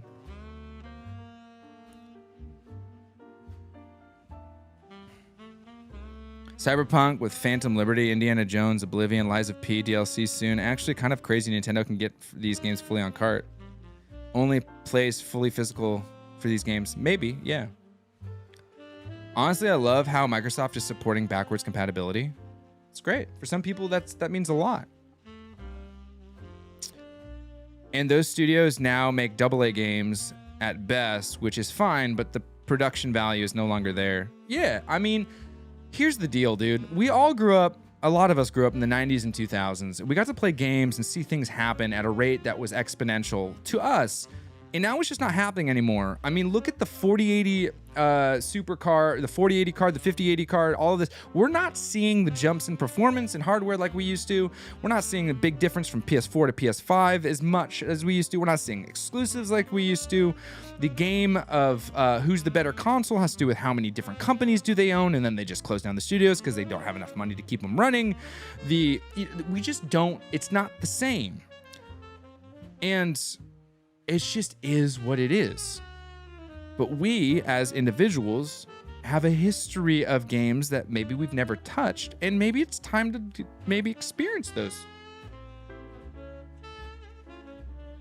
Pirates were hanging in there, and now worrying they won't make playoffs. A bummer this late in season. We'll see, dude. Nothing's over till it's over. Nintendo hasn't changed that much in the last decade. Here's the deal. I will always... No, let me rephrase this. I want it to be known that I've been a fan. I will claim fan man any day of the week of Nintendo. I am a huge fan of Nintendo. Always have been. And I strive to stay that way. I want to be a fan of Nintendo. I like being a fan of Nintendo. Okay? I know, Blue Jays and the Mariners, what happened? I like being a fan of Nintendo. Through their down, people, they suck. They're, litigious, all this. Now they're the greatest thing since sliced bread. Here's the deal. When you choose to enjoy and you're willing to call into question your own past preconceived notions, you actually start to experience what is right in front of you with joy. It's real. It's there. When you go, I actually want to experience what's in front of me. Holding on to antiquated arguments and disgruntled old man Gran Torino style cursing at the sky about something that Reddit said 5-10 years ago only aligns you with the YouTube algorithm you have, feeding into the videos you watch, which make everyone else money, which in turn potentially makes them happy and makes you mad. People make money off of you being mad.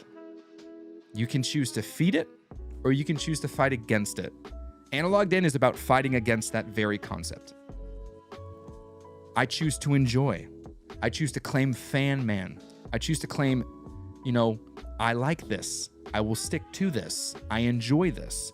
I have one of the biggest hated systems that Nintendo's ever made, and I enjoy it. That's what Analog Den's all about. I'm not Analog Den. My name's JD. Analog Den is the space, right? That's what it's about. And if you want to keep the angst going, by all means, watch the videos, be in the Reddits, be in there. You will make money for the individuals who are screaming at the sky, and you'll do it. You will absolutely do it. What are your views on AI chatbots? Do you personally use them? I utilize ChatGPT to aggregate data. Let me rephrase that. I've used ChatGPT to aggregate data. Then I cross-checked that data with my own findings and realized that it was doing it wrong. And so I have stopped using ChatGPT to aggregate data, and I now use it to summarize. So I will place my completed videos with all of the words into ChatGPT, and I say, these are all the words that I used in this video. Can you summarize this into 2-3 sentences so I have a better idea of how to formulate specific titles? And that's how I use it, to aggregate data. But it is used to condense massive amounts of information for me rather than ideation. People use it to ideate. I think that that's a very, very scary thing to do. Well, no, it's not even scary. All of these LLMs only exist based on what's there. We are created. Yes, here I am saying that. We are created, and we are created to create. Okay? Creation can only be done by us. No robot can create. Not without any information and data points being inputted. It will be impossible. I will stand on that. Only humans can create. And so there's no reason to utilize robots to create. That makes sense? I still wish Nintendo had a bit more of the quirkiness and style customs, but it is what it is. I think there's only so far you can go with the design that they have. They've kind of like landed on the perfect design. I wish it wasn't all black, but it is what it is. I had the same experience using AI to help me check math equations. It couldn't do college level math properly at all, yeah. What, the Virtual Boy? LLMs do not create. They just reshuffle what has already been created. Exactly. And here's the deal. Like, people are like, AI is the worst thing ever. I think that AI is very useful. I think that leaning on AI is worse, but it plays into we are water, and laziness as well as path of least resistance is always going to be fought for. But innovation isn't done with laziness. Innovation is done through creative endeavors that often are the people willing to take a path that seems like it's not possible and then find out that, oh, we can do it this way. And so I think that all LLMs are going to do and all this AI is going to do is actually going to clean out a lot of the laziness and slop, so to speak, and make it easier to identify where the creative is and where the real true innovation is. Now, that's at the low end us level. High end, I can't speak into it because people are using AI in fields that I don't understand. So it was recycling someone else's wrong answers to do my math. Yeah. I think one of the worst things to happen to search engines is the implementation of AI, because now people just read the AI summary and they don't even SEO is done. Right? People used to fight for the top spot in Google. They don't anymore. They can't. In my field, IT, AI has been super helpful. Yeah. Right? Some people, it's very helpful. Others, it's not. I think at the general consumer level, like myself as a creative, it's not helpful at all. Maybe aggregating all my words, but take this podcast that I recorded and tell me what the main ideas are here so I can create a bullet point outline for individuals in my description. Because I don't have notes. I've spoken at you for an hour and 43 minutes. There's no notes here. The only thing I knew that I was going to talk about was physical versus digital. There's no notes. I literally have no notes. I'm doing this off the top of my head. Is there one thing I've learned is that you need double check everything? Absolutely. Yeah. But that's something that I think is just a good lesson in life. Have to use ChatGPT for a double check on function of my job. It's not great. People like to hate. Here's the deal. It's easier. It is so much easier to hate something than it is to find joy in something. And so people have attached themselves to hatred, to attach themselves. You can name any field. I'm not going to get into any sort of controversial thing here. But it's so much easier to be like, AI is the enemy, or Nintendo, or PlayStation, or Xbox, physical, digital rights, whatever. It's so easy to do that. And I'm not saying that there isn't a reason to be wary, but I would challenge every single person who hears any message on this channel to fight for what you love and actually enjoy, and to become representative of that. If you were to wear a t-shirt out in public, would you rather have it listing the things you like so people can know who you are based on what you enjoy? Or would you rather it list the things you hate? Because your words are that t-shirt. Your comments are that t-shirt. Your mindset is that t-shirt. And your essence will become that t-shirt.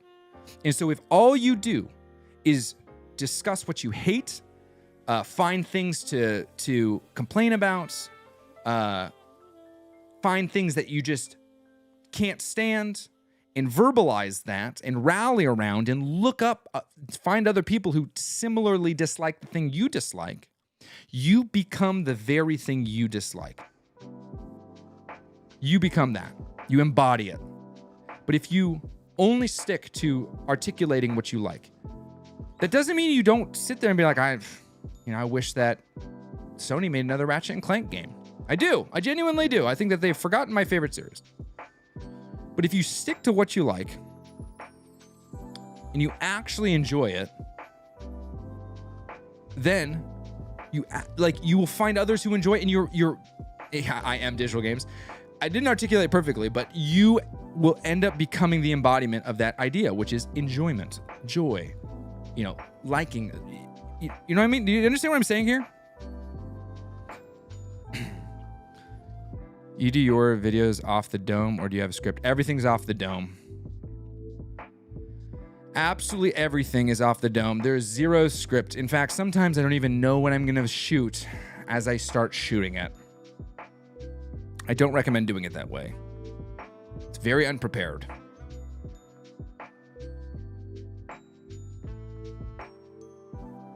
The problem is that it isn't a versus. It's physical is great, but is it really necessary? Because digital happening no matter what. The world is great. That's reality. This conversation wouldn't be happening otherwise. Just formulate your own opinions. Don't let others dictate that for you. Yes, but at the end of the day, you will be remembered by those who you interact with, by a person who is filled with joy or filled with detest or disgruntlement or hate. I don't want to use the word hate because hate is so aggressive. Filled with joy or filled with unsatisfaction, right? What do you want to be remembered by? I need Ratchet and Clank to come to Nintendo. I don't. Ratchet and Clank should never be on Nintendo. Ratchet and Clank is a Sony exclusive and should stick that way. I don't like that you can see ABXY. Should have never gone to PC. Just like having Crash Bandicoot on Nintendo feels weird. It does. Same with Spyro. The beauty of ADHD mind is that you are very good at processing one thing and the next at the same time. That is one of the beautiful things. I can do those two things at once often. The unbeautiful part is it makes it indecisive. Golden Age of Gaming. When can play them however we want right now, and at least gives the illusion of prepared. Well, if information acquisition is what we're in the business of, it doesn't matter how someone gets the information. It's just that they get it. And so if someone is getting the information they're looking for by me, it doesn't matter if I showed the work. The one beautiful thing, I had a math teacher for me. He goes, I don't care how you get to the answer.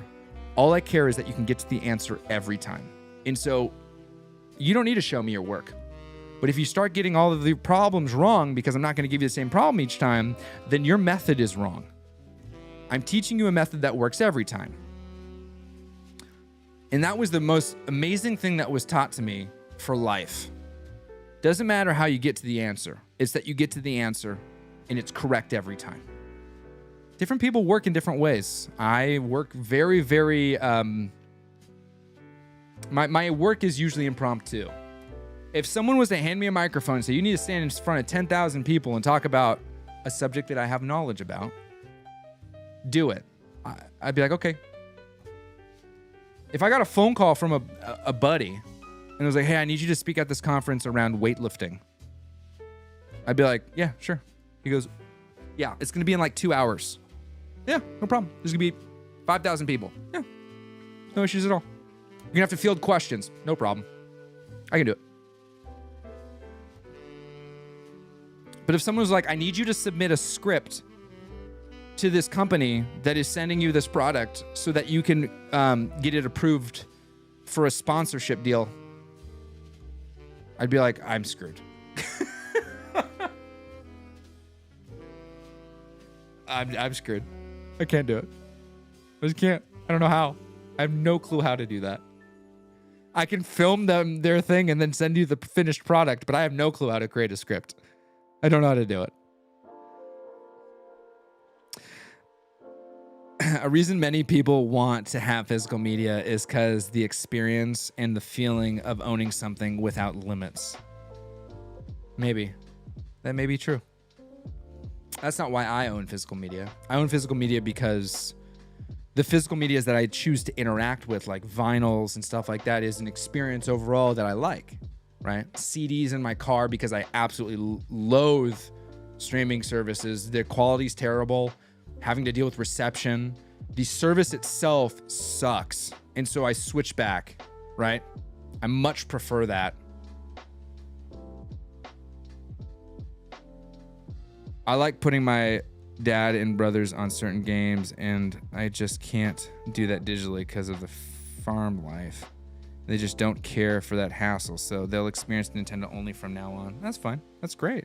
Getting back to Spyro, I really miss that goofy goober. Spyro was fun.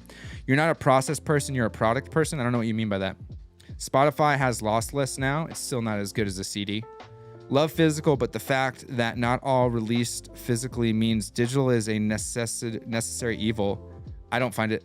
You can't trust digital besides Steam. Why can you why Steam?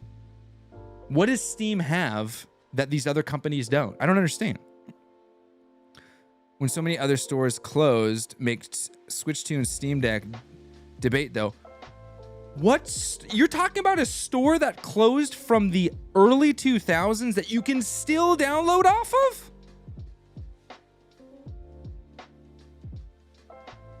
I don't understand. What is, I can't purchase a game on my 3DS anymore, but I can still download it. Or actually I can't. Well, 3DS, the bad example, because 3DS did not do, it wasn't account based. It was hardware based. So I want you guys to understand this, the Wii U and the 3DS until the Nintendo Switch 1 came into this equation, your account was hardware based. And so if you deleted or wiped your hardware, all of your digital purchases were gone. right? All of it. Steam has competition. Instead of understanding how they make, hold on. You don't thrive and enjoy engaging in the process of making something, but rather you enjoy interacting with the finished product, that thing. You value experience in finished games. Yeah, I don't even know how the hamburger was made. It doesn't matter to me. I don't care about the cow. I don't care about the bread. It needs to taste good. It needs to be healthy, right? I don't want to be eating processed everything. I don't even know how it was made. I don't care, dude. Give me the hamburger. Give me the hamburger, dude. I do not need to know how a hamburger's made. Don't matter to me. Steam is more consumer friendly, and some people, how are they more consumer friendly? That's what I want to know. Steam loyalty is a form of brand loyalty, right? Dude, Steam was like the bad guy because they raised their prices in the Steam Deck, dude. How? Nintendo wrote a letter and apologized for raising the Nintendo Switch 2 by 10%, or maybe it was 12. They wrote a letter and apologized and gave people like 4 months. Valve raised the Steam Deck overnight, went radio silent by $200. You forgot to mention the burger should be cooked medium rare. Well, I mean, unless it's not a burger, then you're eating a sandwich. GOG, Epic, and other PC marketplaces, there's no such parallel on console. What is it about those other marketplaces that are more trustworthy? I don't understand. I always wondered if the closure of the 3DS eShop was because Nintendo didn't want to implement the new security regulations for payment. I think that it was a completely different system in order to store the games, honestly. They had to, I just think it was an antiquated system. Steam gives you 2 weeks to refund the game, and you can play up to 2 hours and still refund. Nintendo, PlayStation, both are starting to offer demos. So if demoing games is more important to you, yeah, Steam is a great option. I don't see that as good consumer practices, though. It's just here's a demo, 2 hours, and you can return it. Let's talk flat top versus traditional barbecue thoughts. They are two completely different things, and you should own both. Steam does tell you at least when it's DRM free or not, but GOT is all DRM free, so they can never take it away from you. These companies don't take your games away. That's such a weird thing to say. What is it, like 3 games? Someone do the argument. Do the argument. What game was it that people are mad that they took away? Do the argument real quick. Someone in here, do the Reddit one. Don't really understand the debate. Let Steam user use Steam and let Nintendo users use Nintendo things. I don't understand it either because people are like, well, it's because they're more loyal. Are they, dude? People who like Steam are like the sales, man. I can spend $100 and get 15 games I won't play, but on Nintendo, that's only going to be 1 game I will play. Mod your 3DS, problem solved. That is a different conversation. It's sad to think that the Okami sequel, which is no idea what's happening, literally dream come true, now is going to be code on a PS5. No idea if the Switch 2 will run it when it afford it. Is it? I don't need 50 plus games though.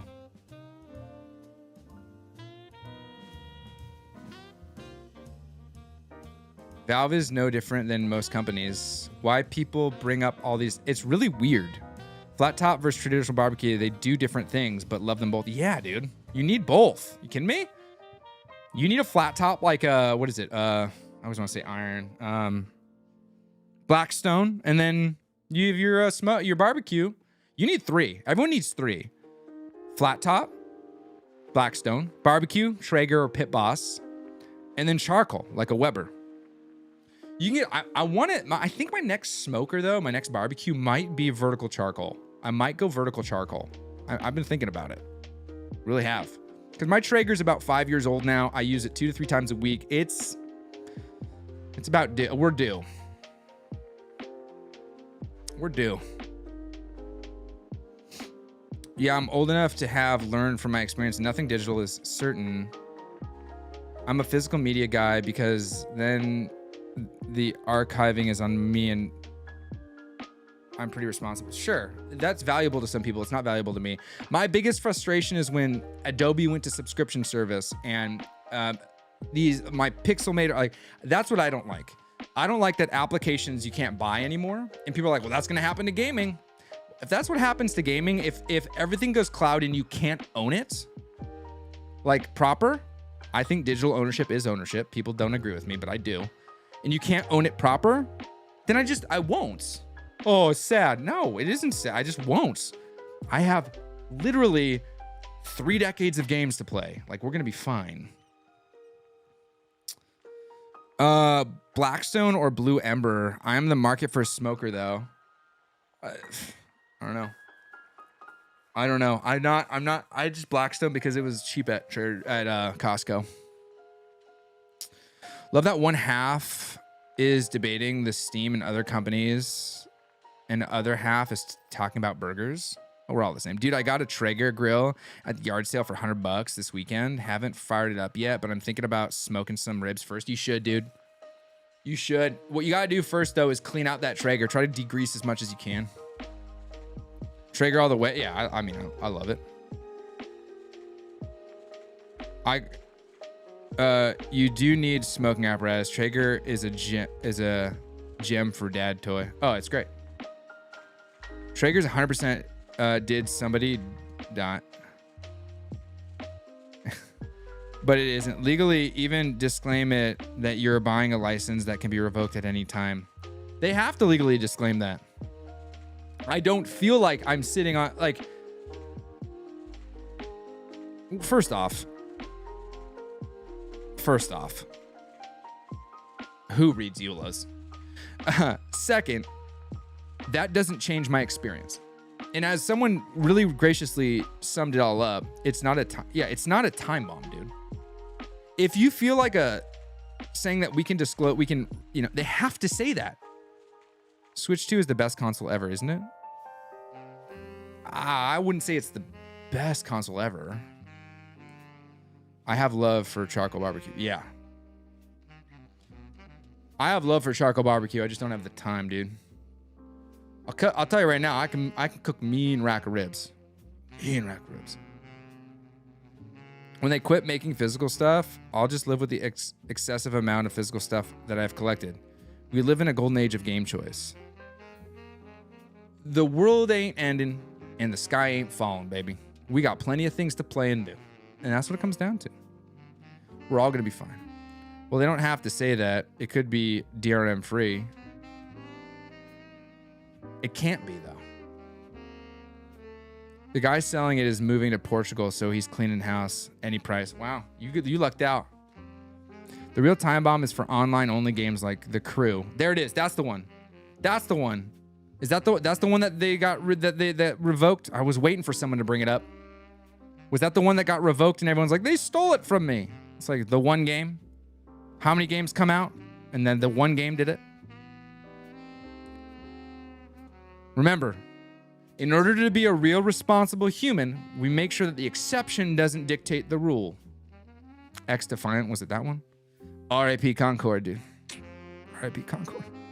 I really just want Marvel Rivals on the Switch too. I love PC, but I love being able to play my Switch anywhere. If they have to say that, it means you don't own it. We would never accept that for anything else.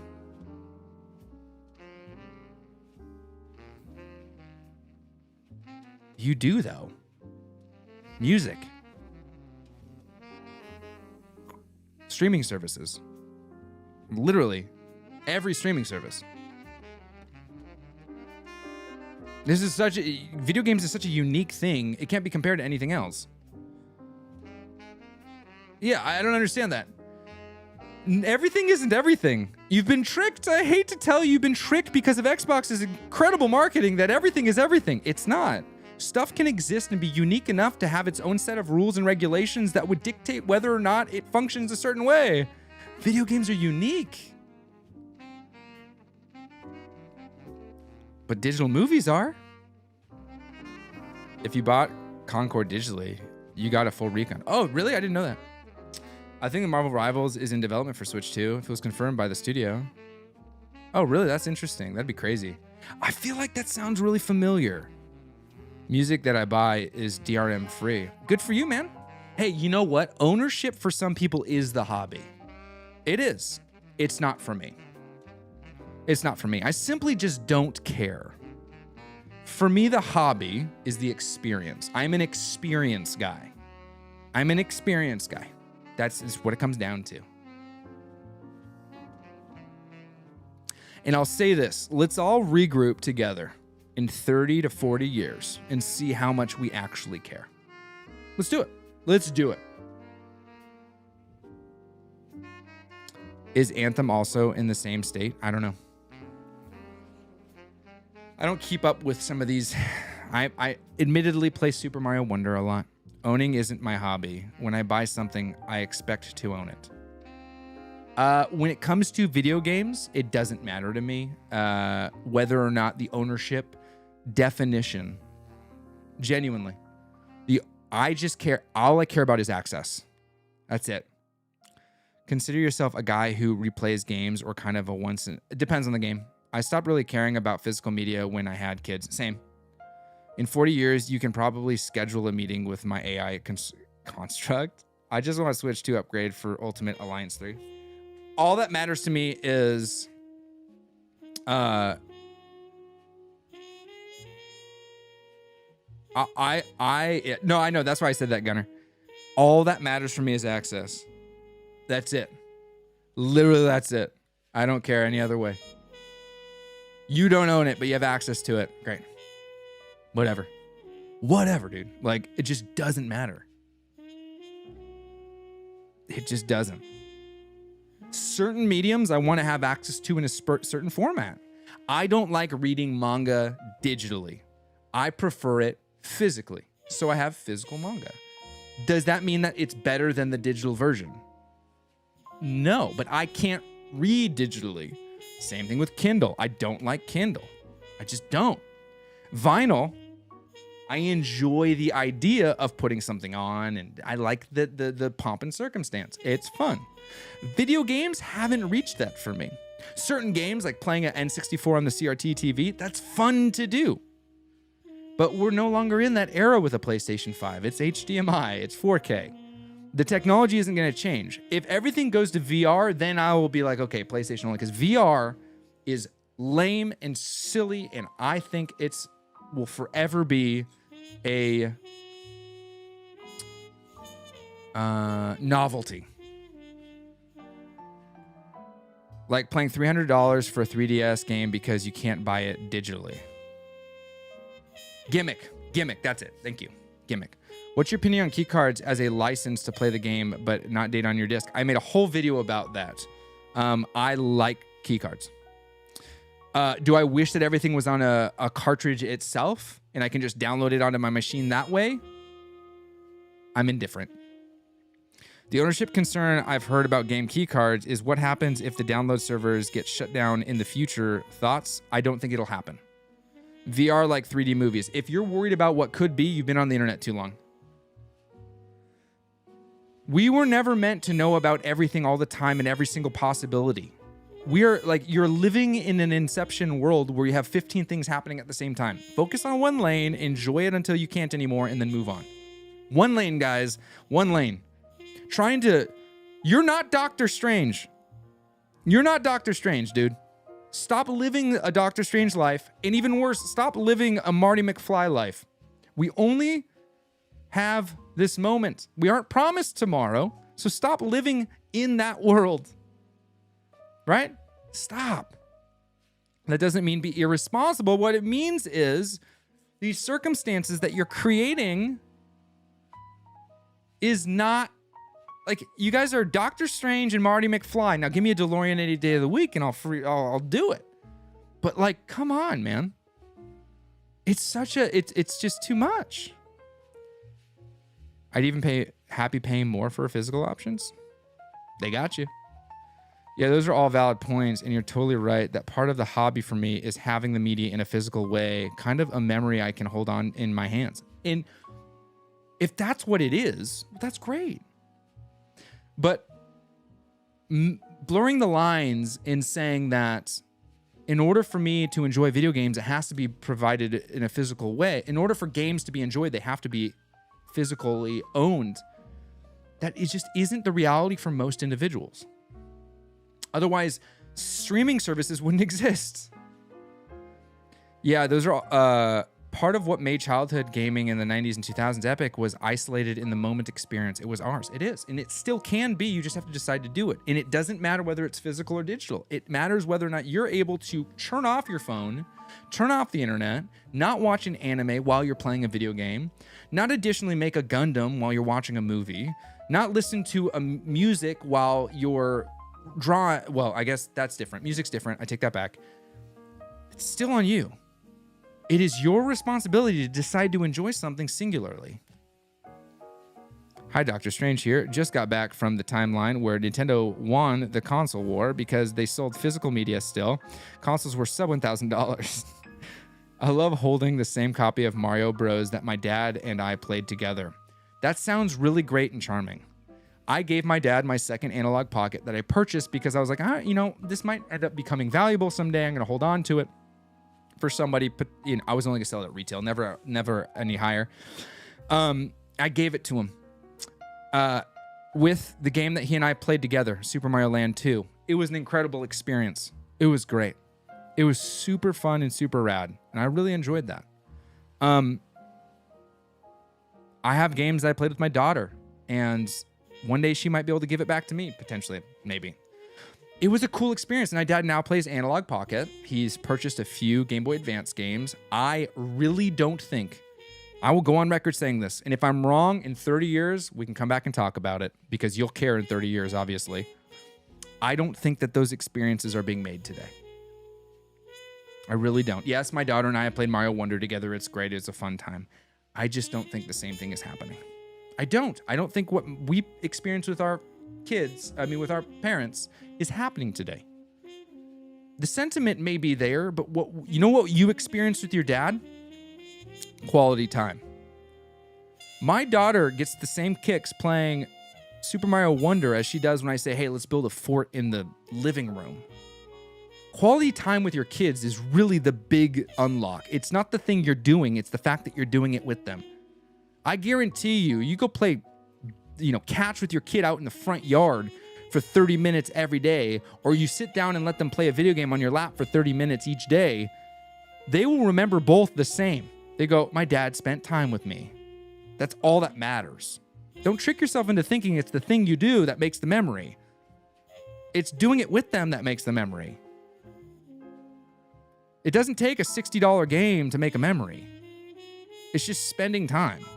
The way that my dad and I connected was through that game. But if my dad was someone who threw a ball around, I would have had a great time doing that instead. I love my Switch 2 because Donkey Kong Bonanza is a straight up physical copy and doesn't need internet connection and is fun. See, for you, it took a long time to get to the only thing I care about, which is fun. There's nothing about a game that I care more about than it being fun. Do you have a PS5? No. I have a PlayStation 5 Pro, like a real good red-blooded American.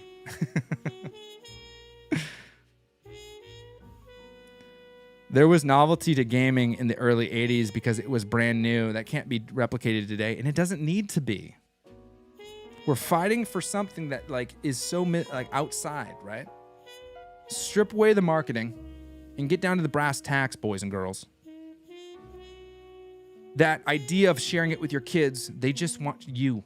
They don't care about what you're doing. They just want you. Try it. If you have younger kids, even older kids, if an older kid doesn't say they want to do this, they're lying. Say, we're going to transform the whole living room to a fort, and then in that fort, eat dinner with your kids. I guarantee you, you will create a core memory. Do that. Do it. Do it. Just do it.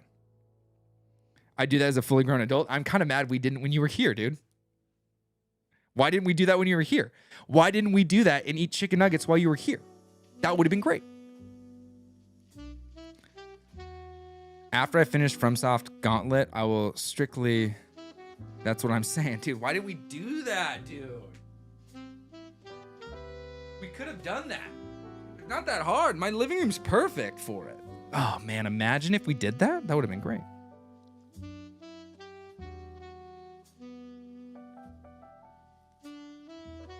Add it to the list. Not all teenagers are not going to happily build forts with dad. That's another conversation for another time. I love my Switch too because I already read that. When physical goes out the window, I will lean into strategy guides and art of books for my next games, the ultimate game manual. All I'm saying is maybe, while this conversation I think is a good one to consider, maybe we're off. Man, I've been loving this talk and hope it doesn't end soon. How long do the morning shows usually go for? I don't know. I got work to do today. I got to work out twice, make a video, call 2 schools. I don't know. We'll see. At some point, I have to pee. Can't just pee my pants again.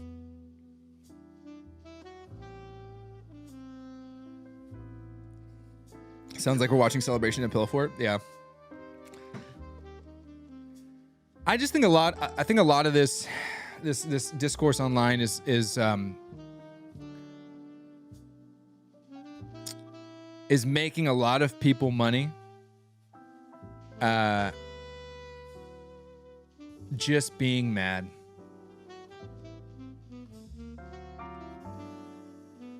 I was really, personal story, I got really, really upset. This is probably 4 or 5 days ago. In the Discord, we had lots of conversations around it. Because I like PlayStation. I like Sony. I enjoy their products. And I'm not supposed to. Right? Now, I make videos on the internet, so being on the internet, unfortunately, is a little bit, it's hard for me not to be. And I'm like, I'm not allowed to like Sony. Because Sony's the bad guy. They are taking away people's this, that, and the other. And every video was about this. And there was a specific creator in particular. I'm not going to name them.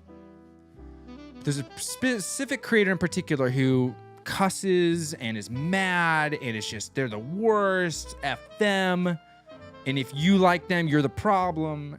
And it actually affected me. And it affected me on multiple levels. One, it made me think I'm not supposed to enjoy this. 2, it made me feel less than as someone who does enjoy this. 3, we're getting a little bit personal here. It made me question whether or not I even have a fighting chance sharing my passion of being creative on the internet around video games, because I simply like things and I have a hard time disliking things. And I thought, just say Asmongold, man? No. Asmongold doesn't talk about video games. This person was literally talking about video games. And I was like, and I still struggle with this. I'm like, I don't think I can make this happen. I like things. And it affected me because Analog Den's about, and I want you guys to know, I'm not talking in the third person. My name is JD. I'm not Analog Den. This channel is Analog Den. Analog Den's about the pursuit of enjoying video games, primarily on Nintendo. Right? That's just the way I go about it because I enjoy Nintendo's games, and I think that there's a legacy as well as a history of gaming that not only a lot of us can relate to, but maybe we've missed, and there's some good stories to come out of those. And I look at the greater landscape of what is going on, and I'm like, I don't fit. And the positivity when I go, man, Nintendo's killing it right now. I love it. I get hit with shill, great advertisement. It's tough. And so I got really down. And I went to Discord and I was like, I just want to say this. I like Sony. I enjoy PlayStation. I don't care that they're going all digital. I don't care. Is it a problem? It doesn't matter whether it's a problem or not because I don't care. Asmongold is the gamer who doesn't game. He's not a gamer though. Asmongold figured out how to make millions of dollars, and he does it. And he's everyone that he is in close proximity to. He's helped a lot of people financially with stuff, and I don't really care. I don't watch his stuff all that much because what he talks about, I'm not interested in. And I am a transactional human at times. And sometimes I just don't watch things I'm not interested in. Just like I don't watch, how to build DAX. I don't care. Too much agency is given to the politics behind gaming instead of picking up the controller and having fun. Unfortunately, being snarky on the internet is what makes money. It does. Being snarky and sponsorships. I am someone who is not that way, and I'd much rather.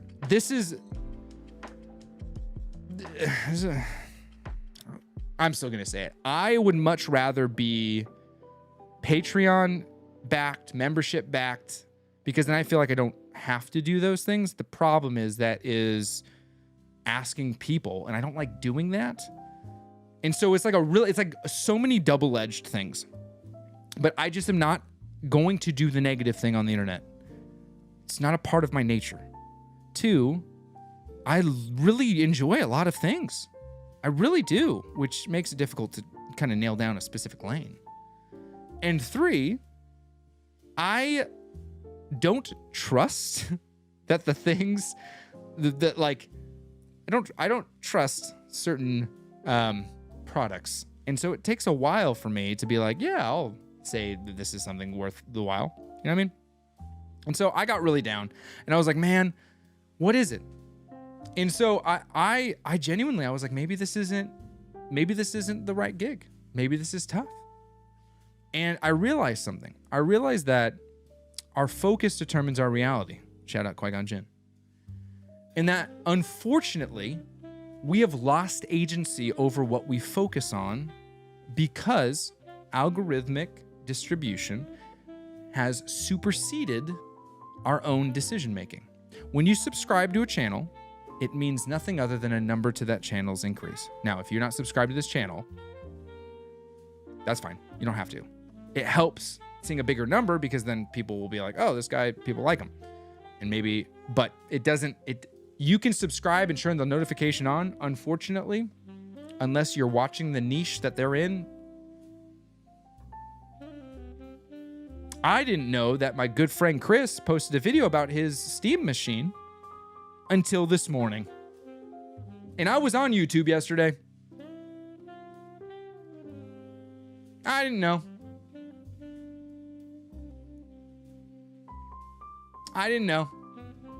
I'm not only subscribed, but I'm also notified. Nope. So we've lost it. And I really have become someone who is found that the negativity around the very thing that I enjoy affects my enjoyment, because it's like, oh, man, I love this, and you just hate it, and it sucks because, man, I really like it. It doesn't affect that I love it, but it bums me out because it deters others from loving it.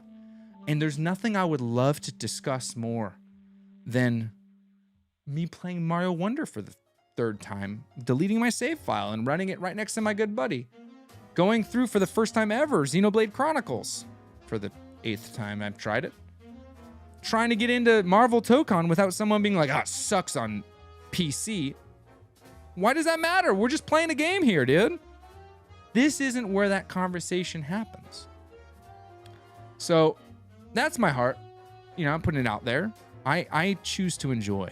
I do appreciate the vibe and positivity of this channel. Good group of guys, community that's here. Be in the world, not of it. Oh yeah, absolutely.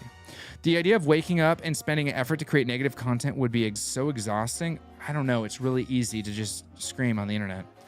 I have a guitar channel with about the same subscriber count as you, and I can say I've experienced almost exactly what you're talking about. But about random guitar stuff I'm not supposed to like. Exactly. Speaking of Xenoblade Chronicles, does 2 get better? So far, it has been slow. I don't know. I have no experience with the games itself. All I know is I have a hard time getting into it because it's very MMO-like. But playing through Final Fantasy XIV on the Switch 2 has helped my mindset. To me, I am analog in thought, like Pokemon Champions has been my jam recently, but so has Emu Console. Going to get an Ambernick RG. Okay. I figured out that I am more of a mobile gamer. Okay. Do you have Fire Emblem experience? Experience? What do you mean? Oh, like playing Fire Emblem? Yes. I've played a lot. Oh, mobile game, like on the go. We call it portable. Portable gamers. Or handheld. I love the positivity from this channel. I agree that we don't have to tear down something else to build something else up. I think people need to be reminded of this. I think people have forgotten that they're not AI. And so we have the ability to create. We don't have to take resources from something else and destroy it in order to create something else. We can simply add and add. I tried to play 2-player split screen on the new Halo. Couldn't do it though because the player 2 needed a PSN account and a Microsoft account. Unnecessary hindrance to the couch co-op. Okay. Just make an account and move on. You need it? Make it. What class are you playing in Final Fantasy Gladiator right now? Because I want to build a, I forgot what the name of it is. I know it was autocorrect anywhere. Cheers from Portugal. Oh, what's up?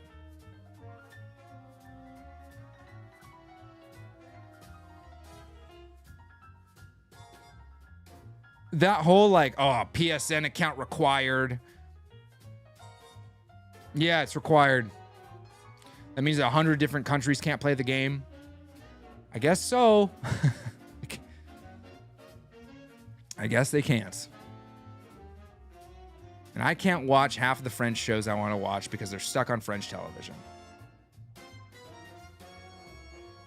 Like, yeah, that happens sometimes.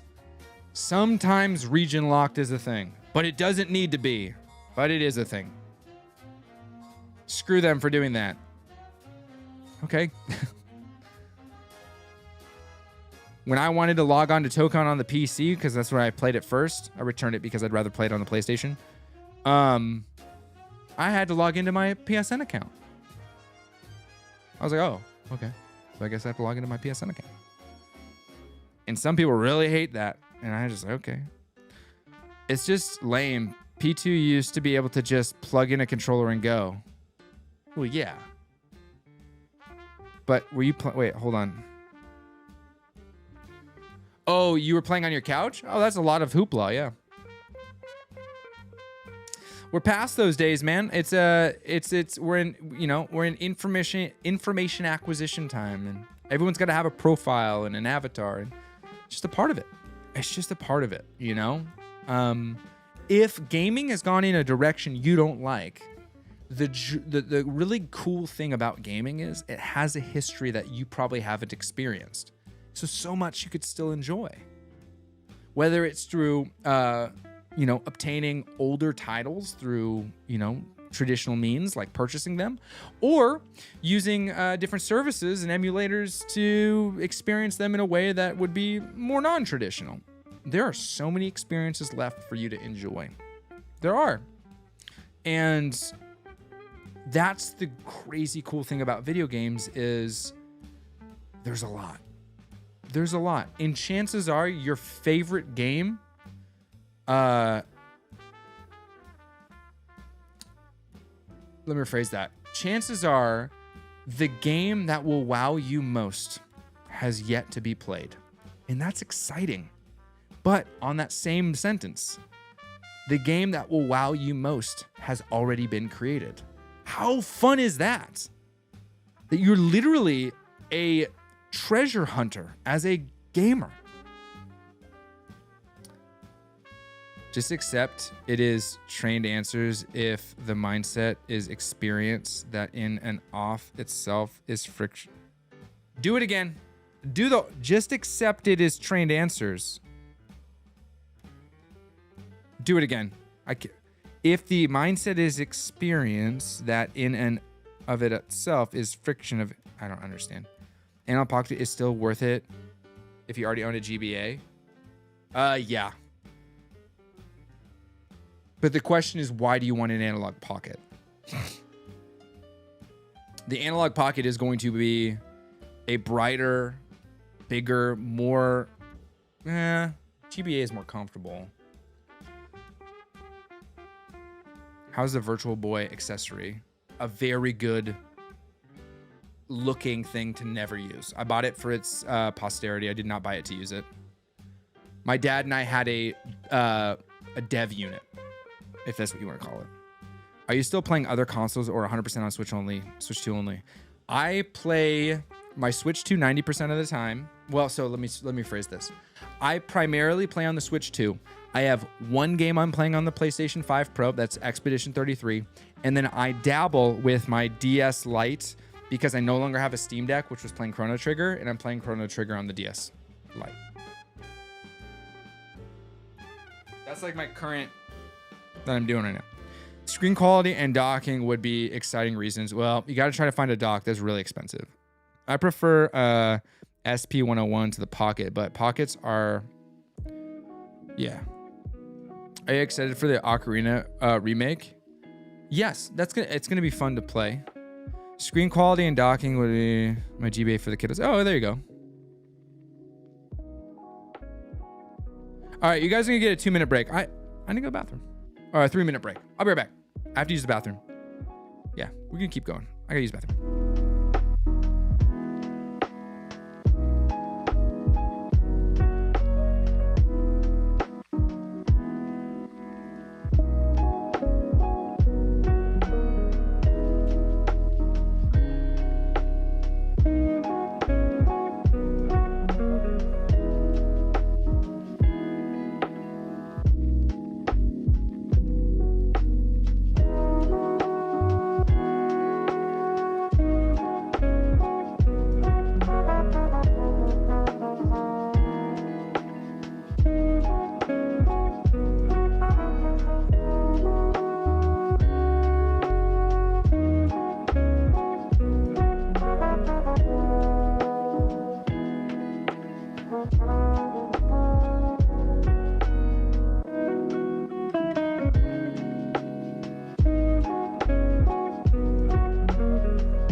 There we go. We're back.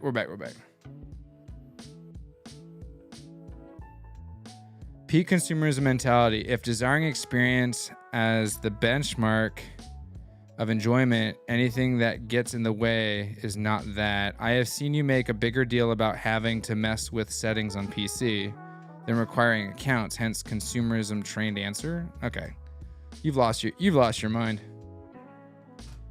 What's more important to me is the experience that is delivered. Yes. What's more important to you is that I say the words that you believe. That's really, like, that's what it seems like. But life gets to a point where time is more important than peak performance. And sometimes worst is better because sometimes less is more and more is less. You mentioned you're playing Expedition 33. How are you finding it? I really like it. Personally, one of my favorite games as of late. I really enjoy it. I really do. To be honest, I thought the biggest pro about Nintendo is the true ease of gaming. It just comes down to frictionless. Just frictionless. That's all I'm looking for is frictionless. So it's weird because with frictionless, I'm also looking for friction. It's a weird dichotomy, but it's beautiful. It's a beautiful dance, right? So one of the frictionless things I'm looking for, I'm gonna give you an example, CDs, right? I'm listening to CDs in my car. I turn on my car and the music starts. It doesn't matter if I'm going through a canyon or it is in there. It is frictionless. I want to change the album. High friction point. I can't. What does it increase? It increases my desire. It increases my satisfaction with the present and decreases my tendency to switch things up when I feel like I'm no longer being stimulated.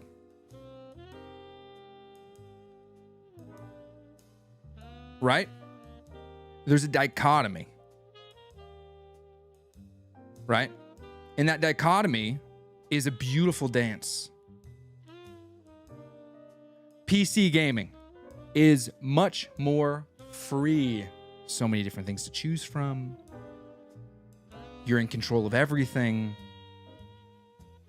which creates so many options. Console gaming, no freedom. You're stuck. Less options. The dichotomy is, I'd rather have less options on a console to have my gaming experience. Right? And Grim, let's stay consistent with our goalposts. I can do whatever I want. This is my home. You're in my house. You're in my home, dude. You're in my home. So these are my thoughts on the topic. All right? That's what we got. That's what we got to understand here. You're in my home, baby. My house.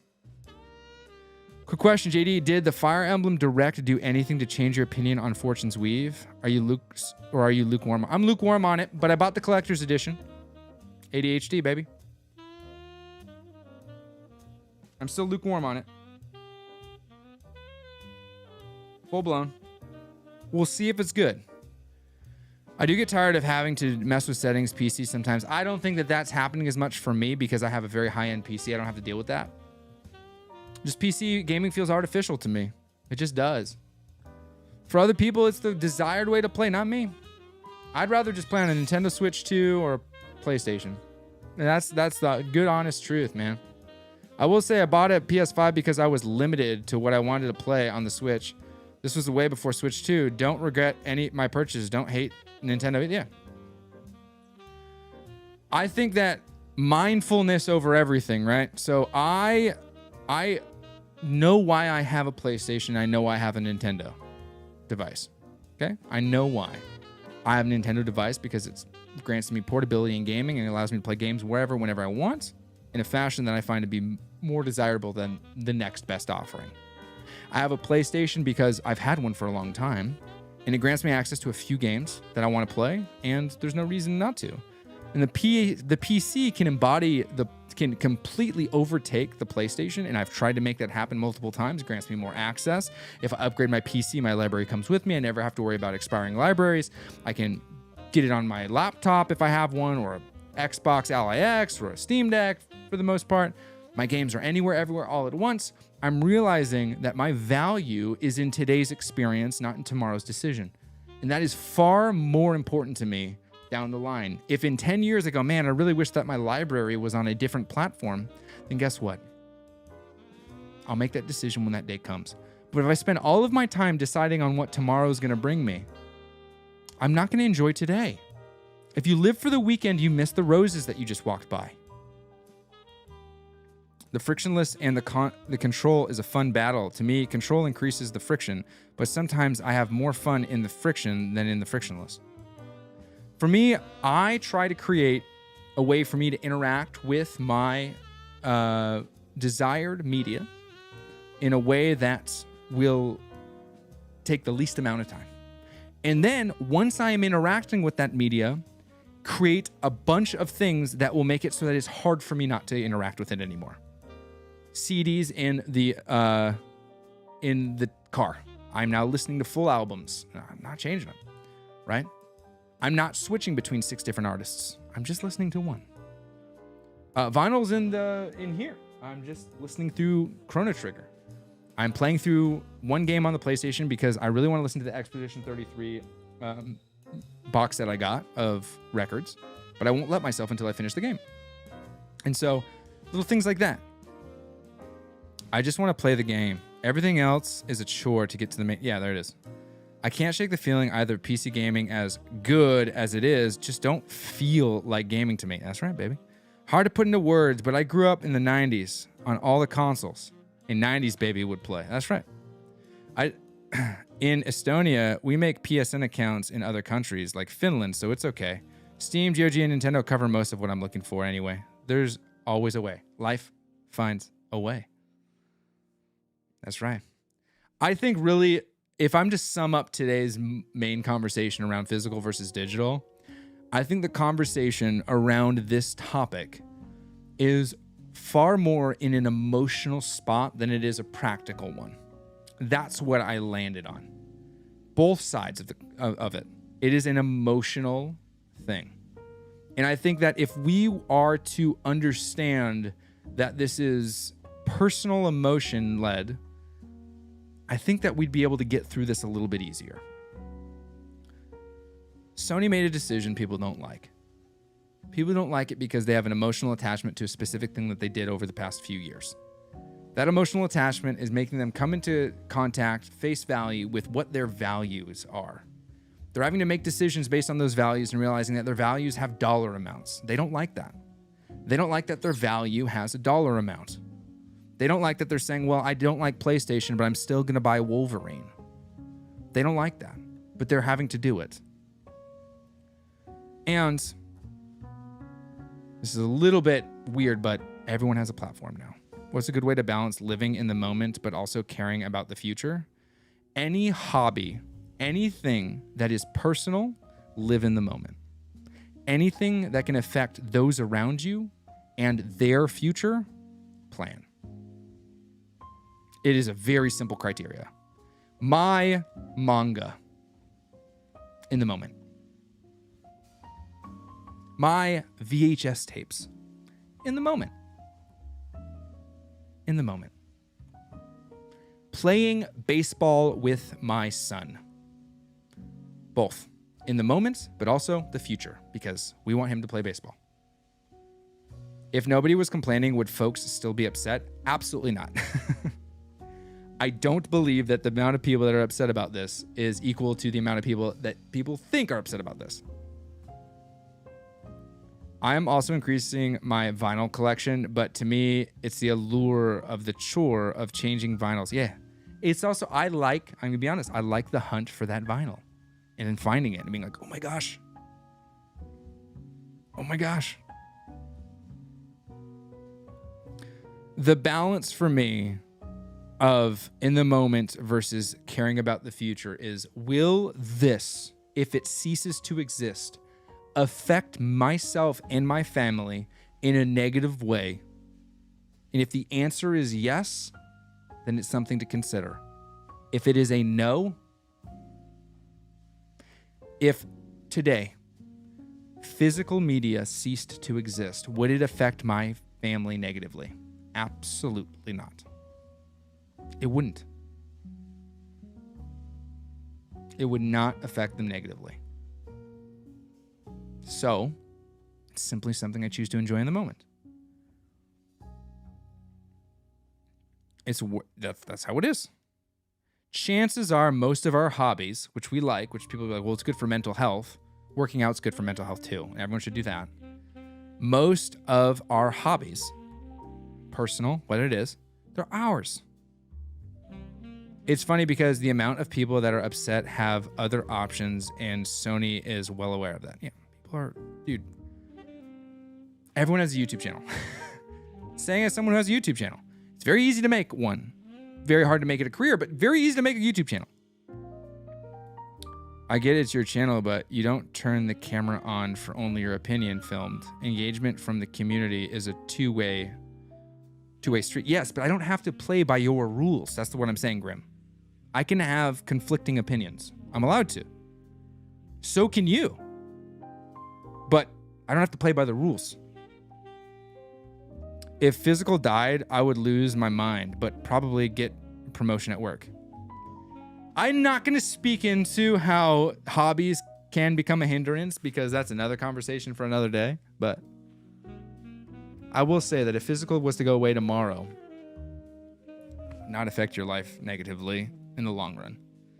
So that's the way that I look at it, right? And I think that it's really important to understand nuance in things, right? I am someone who tries to live in a world of black and white because I do struggle with elements of ADHD. And so it's really helpful to have parameters, but nuance can exist. I try not to let it exist as much as I can. You want to play future Sony games? There will be no choice, no more PC for them. Yep. So if anything, very easy. Very easy to understand. Right? If you want to play future PlayStation games, you're not going to on PC. Well, then you know what you need to do. There's no question there. It's really simple, right? Super easy. Really easy to set expectations. You want to buy a Nintendo first party title, it's not going to go more than 15% on sale. Great. Then I don't have to worry about wasting money if I buy it day one. Right? Set expectation. But they're not on sale. Curse Nintendo for not putting their games on sale. All right. Yeah, curse the company because they don't sell you something for cheaper. It's odd to me that streaming culture has evolved and some customer viewer is always right mentality. The customer's not always right. And I worked in customer service for 15 years. The customer is often wrong. It's your job to not tell them that they're wrong, but convince them that your option is right, but also make it so that they discover it on their own. That is really the goal. Dude, when someone comes into my came into the coffee shop, can I get an espresso over ice? No, that's a terrible idea. You want an Americano over ice. No, I just want espresso over ice. Hey, how about this? I'm going to make you something. It's not going to cost you a dime. I'll make you this iced Americano. It's going to be the greatest thing you've ever tasted in your life. It's going to blow your espresso over ice out of water. You're not even going to, you're never going to order it again. But you know what? I'm going to buy your coffee for you today. How you feel about that? Free coffee? Yeah. To drink what you want me to drink? Yeah. All right. Sure. Here's your iced Americano, sir. How is it? It's all right. 2 days later, hey, can I get an iced Americano? Yeah, dude. But Americanos are mostly water? No, they're not. Not the good kind. The good kind of Americano is 2 parts water to 1 part espresso. That's a good Americano. That's a good Americano. An Americano in size is no more than 7 ounces. Right? I'm not a fan of the Starbucks Americano. An Americano is supposed to be roughly 2 ounces of extracted espresso mixed with 4 to 5 ounces of equal temperature hot water as to make it a homogenized liquid. 2-1 water, parts espresso. Yeah. What's your take on the flat white? It's the greatest milk drink ever created. Ever. And it should be no more than 7 ounces. Often 6 is a better amount. 2-1. The flat white is the greatest milk beverage ever created. Latte texture. Like a 6.5, 7 ounce drink. Incredible. Favorite coffee beans? Have you tried Portuguese coffee beans? I have. My favorite's from Kenya. Favorite milk alternative? None. If it ain't out of a cow, dude, it ain't American enough for me. I don't like milk alternatives. Flat white is better than latte? Yeah, dude. Latte's too much milk. Small coffees are the way to go. Yeah. No. Lattes have way too much milk. Far too much milk.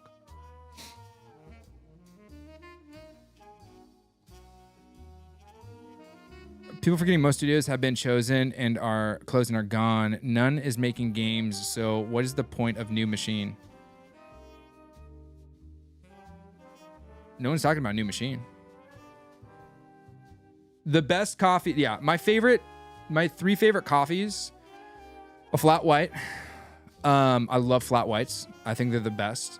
I like something called an Italiano. An Italiano is equal parts water to espresso. Right? It's a little smaller than an Americano, but I love Italianos. Those are great. I also like room temperature Italianos. So it's, you just put room temperature water so it brings down the temperature of the espresso so it's not as hot.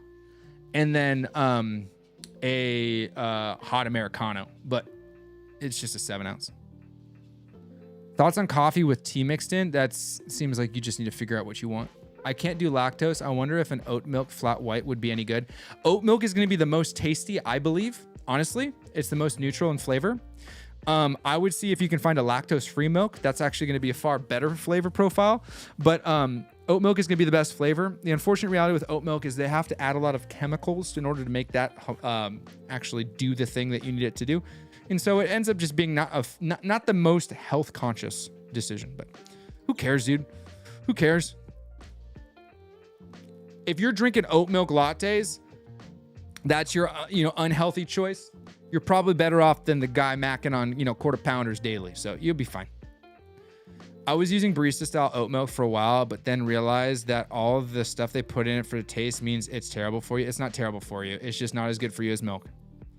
Don't let the random influencer on Instagram convince you that drinking oat milk is going to be the equivalent of eating a Big Mac every day, dude.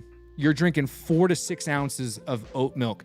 People drink 12 to 24 ounces of pop every day. You're going to be fine. You're going to be fine, dude. This is the thing. Don't die on the hill of oat milk's going to kill you, dude. Like, people drink pop all day long, okay? You're going to be fine if you drink an oat milk flat white every here and then. You're going to be A-okay, brother. You might get bubble gut. I don't know if it's the best for your gut, but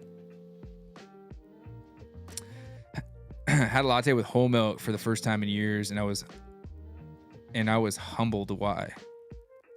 Oh, is that because of your lactose situation? Barista oat milk, I think, is really good. Depends on the brand, though. I prefer Califia. Okay, not terrible, but it's expensive. Yes, it is expensive, unfortunately.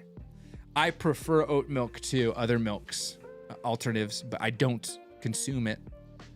I'm a cortado all day. Cortado is fine, but I only like cortados done from coffee shops that take care of their spro. Because if they're just giving me a cortado that's, hot, first off, cortado can't be any more than 120 degrees in temperature. It needs to be warm at the maximum amount where the milk protein and the sugar is expanded so you get the best tasting out there. It's super sweet. It needs to be perfectly poured. It needs to be in a 4-ounce cup maximum, and it needs to be served in glass hardware or ceramic. That is it. Like a Gibraltar or something like that. That is it. If it's in a to-go cup, if a cortado's in a to-go cup and it's hot, that is a flat white where they didn't give you enough milk. Gaming, health, coffee, cooking, style. All the hobbies, something isn't coming. Don't take advice from influencers. Gaming, health, coffee, cooking, style. All the hobbies have something in common. Don't take advice from... That's right. Take it from professionals. I tried the milk alternative, and oat is by far my favorite. It tastes the best, hands down. I worked in coffee for over a decade. I was a professional barista at one point. I'm going to a cafe right now to play some Final Fantasy 14, playing MMORPG mobile. What a time to... Yeah, dude. Isn't that crazy? Get a flat white, dude. Enjoy that flat white. Order a flat white, but if you go to a fancy coffee shop that's like a real one, next time you go to a fancy coffee shop, go get a flat white and say, can I get this at either called barista temp or kids temp? It's going to be sweet. Like actually sweet. Because what happens when you steam milk is you're infusing it with water. It's mixing together, and that heat will start to stretch the proteins. And there's a certain moment around 125 degrees Fahrenheit. You guys can do the Celsius conversion. Around that 120 to 125 degrees, when the heat and the protein expands and the sugars there are at their peak sweetness, natural occurring sugars in milk, okay? Peak sweetness. And that is at a warmer temperature. And so if you use the milk at 120-ish, 125, and you make your drink, you're going to have a sweeter taste. It's not gonna be like sweet as if you put vanilla in it, but it's gonna have the sweetness of the milk, creaminess of that milk. Now, it heavily goes down depending on how much fat. So if you're doing like 2%, or this is like considering you're using whole milk, right? Even like a higher fat content whole milk, maybe like a barista milk that's just a little bit higher in fat. That is like, so next time any of you go get a flat white from a coffee shop, if you can stomach the whole milk at kids temperature, guarantee you, and the flat white needs to be an 8-ouncer. If it's anything more than 8-ouncer, it's just a latte, right? I guarantee you're going to be like, whoa, this is crazy. But if the coffee shop doesn't take care of their espresso, then it's going to taste horrible. The mobile quality we have today is unbelievable. I went to a coffee shop last week and played Splatoon Raiders for over an hour. That's awesome, dude.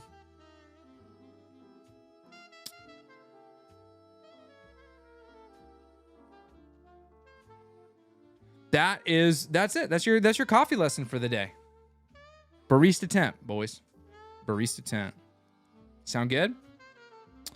This was a great stream. Didn't expect it to go this long. You guys are awesome. I appreciate it. We're not, well, I don't have much more here for you today.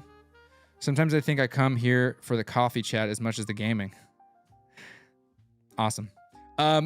I will probably not stream for the rest of the week. It's just gonna be on Mondays. And so that's where you're gonna see it. If you liked this stream, if you're watching it afterwards, heck yeah.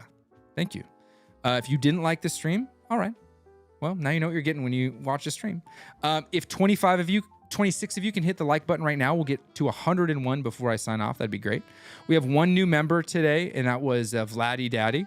So welcome to Vladdy Daddy. I don't know if you're still here. Did I beat Dark Souls? I didn't. Oblivion Remastered JD on Switch 2? Not for me. Coffee and games chat. What's not to like? Thanks, man. That's Analog Den for you. Got you on the like. Thanks. Appreciate it. Great stream. Thank you. Yeah, no problem. Enjoy your Monday. I'm not gonna wait till we hit 101 likes, so I'm just gonna sign off after this. Next stream Monday. Next video either tomorrow or Wednesday, and Brosy will be back up in full swing, and the episode will be posted on Friday. Not sure if it's gonna be here or on another channel. If you want to know that information, then you're gonna want to stay subscribed here. I'll post a link. I'll post something in my posts, or if you're on Discord, you'll get all that information.